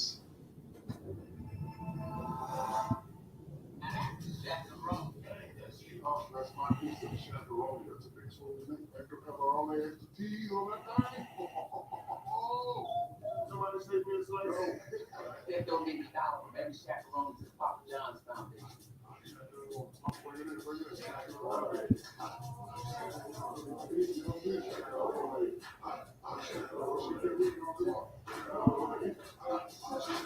You guys are so off beat. All right, let's see. Fans, make sure to tune in to the ESPN app for the Capital One postgame immediately following the conclusion of the trading Super Bowl here in Orlando. With 3:23 to go in a one-possession game. Troy with the football and the 6-point lead, looking at a 3rd down and 7. One timeout remaining for the Roadrunners. Both these clubs have won 10 games in a row to get here. Both conference champions from the Sun Belt and Conference USA. Monty Vidal exits the backfield to the near side. Drives him, pressure coming. And down he goes. Back at the 25-yard line. Taylor and Evans got to him, and there's a flag as well. 6th sack. It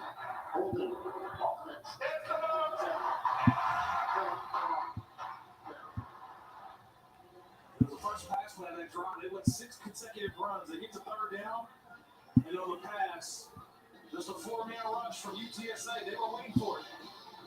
Get your best pass rush move ready, and they get to Watson. So UTSA looking to get the ball back with 3:18 to go and one timeout. Chris Carpenter is back at his own 27. Last time in this position, it was a fake punt for Troy that they got a fourth down conversion. Does not look like the Roadrunners are going to come after this. The bit of setup. They want to preserve that last time out.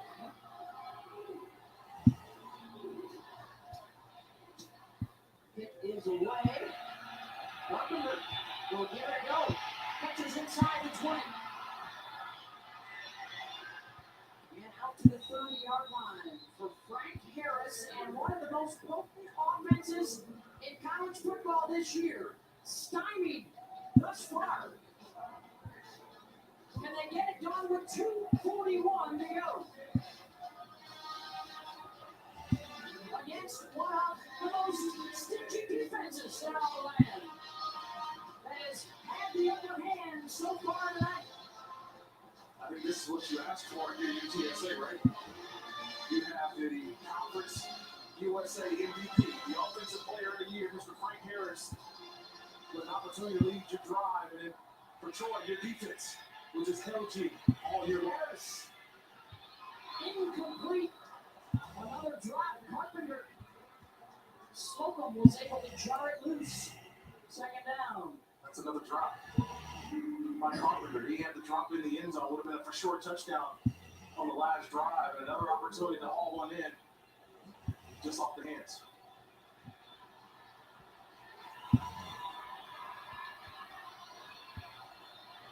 Against the 3-man rush, they drop it wide open down the middle. And into Troy territory is Oscar Cardenas, the tight end. First down, and a hookup of 26. That's Cardenas. He goes out. He doesn't make the big catches. He makes the highlight catches. When you need him most, you find number 9. He's on back onto that football, too. The ball security, a big story. They've given it away 5 times today. Going deep, incomplete.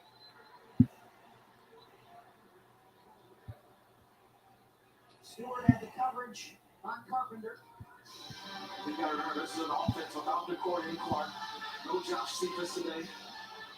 And then also, Zachary Franklin, your number 1 guy, is a bit banged up. So you don't really have the true number 1 receiver. So this is all on Frank Harris. Has to find the open guy. Yeah, Franklin does not have a catch in the second half.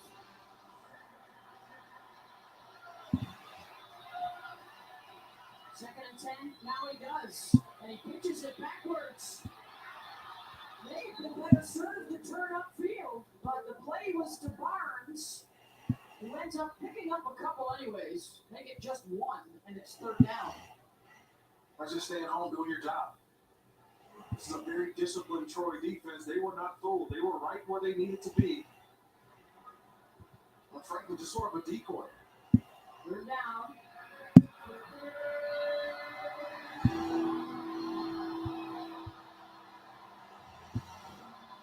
2 minutes.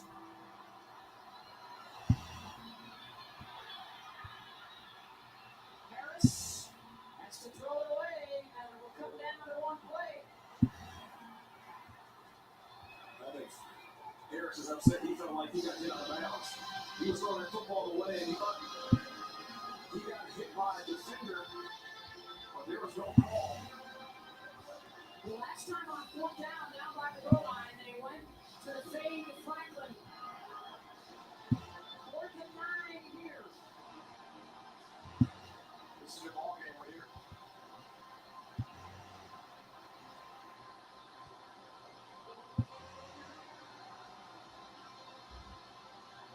This is the guy, number 9 in the slot.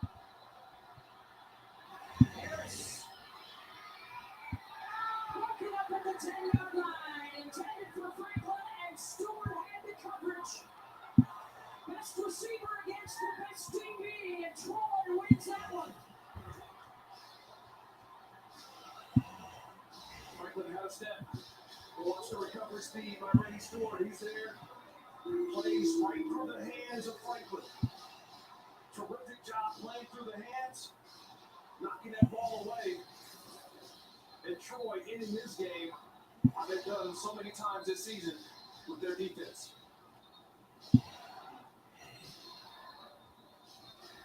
Not just a matter of utilizing that clock and hanging on to the football. 1:32 to go, only 1 UTSA timeout. And Troy on top, 18-12.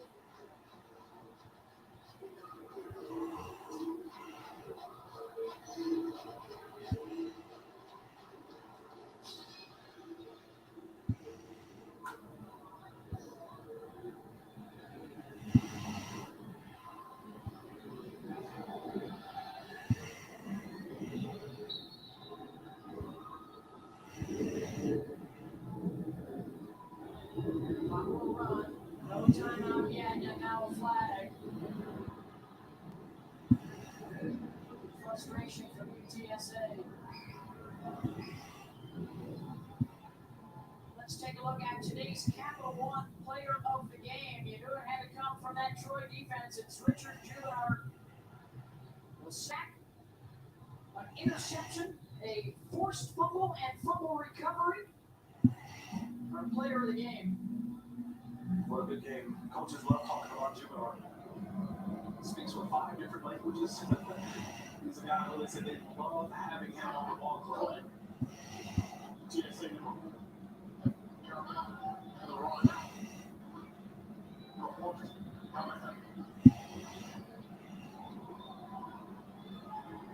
This team's getting better and better. The 3rd teamer last year, all conference this year. A 2nd teamer. Couple of 4th down stops late in the ball game. 5 takeaways. You know, Kamani Vidal rushed for 72 yards. The next best guy Was the interception return of 61 yards by KJ Robertson. As we send it down to score. Well, if you remember when we were talking to Troy's defensive coordinator, Jim Cooper, in SU earlier this week, and he told us that Richard Jr. was one of the sneaky, funkiest guys on the team. Well, after KJ Robertson had that interception running it back, he said, man, why do you always have to outdo me? So you show it some of his humor on the sideline today as well. And as you said, Kirk, he can speak 5 different languages, humorous in all of them.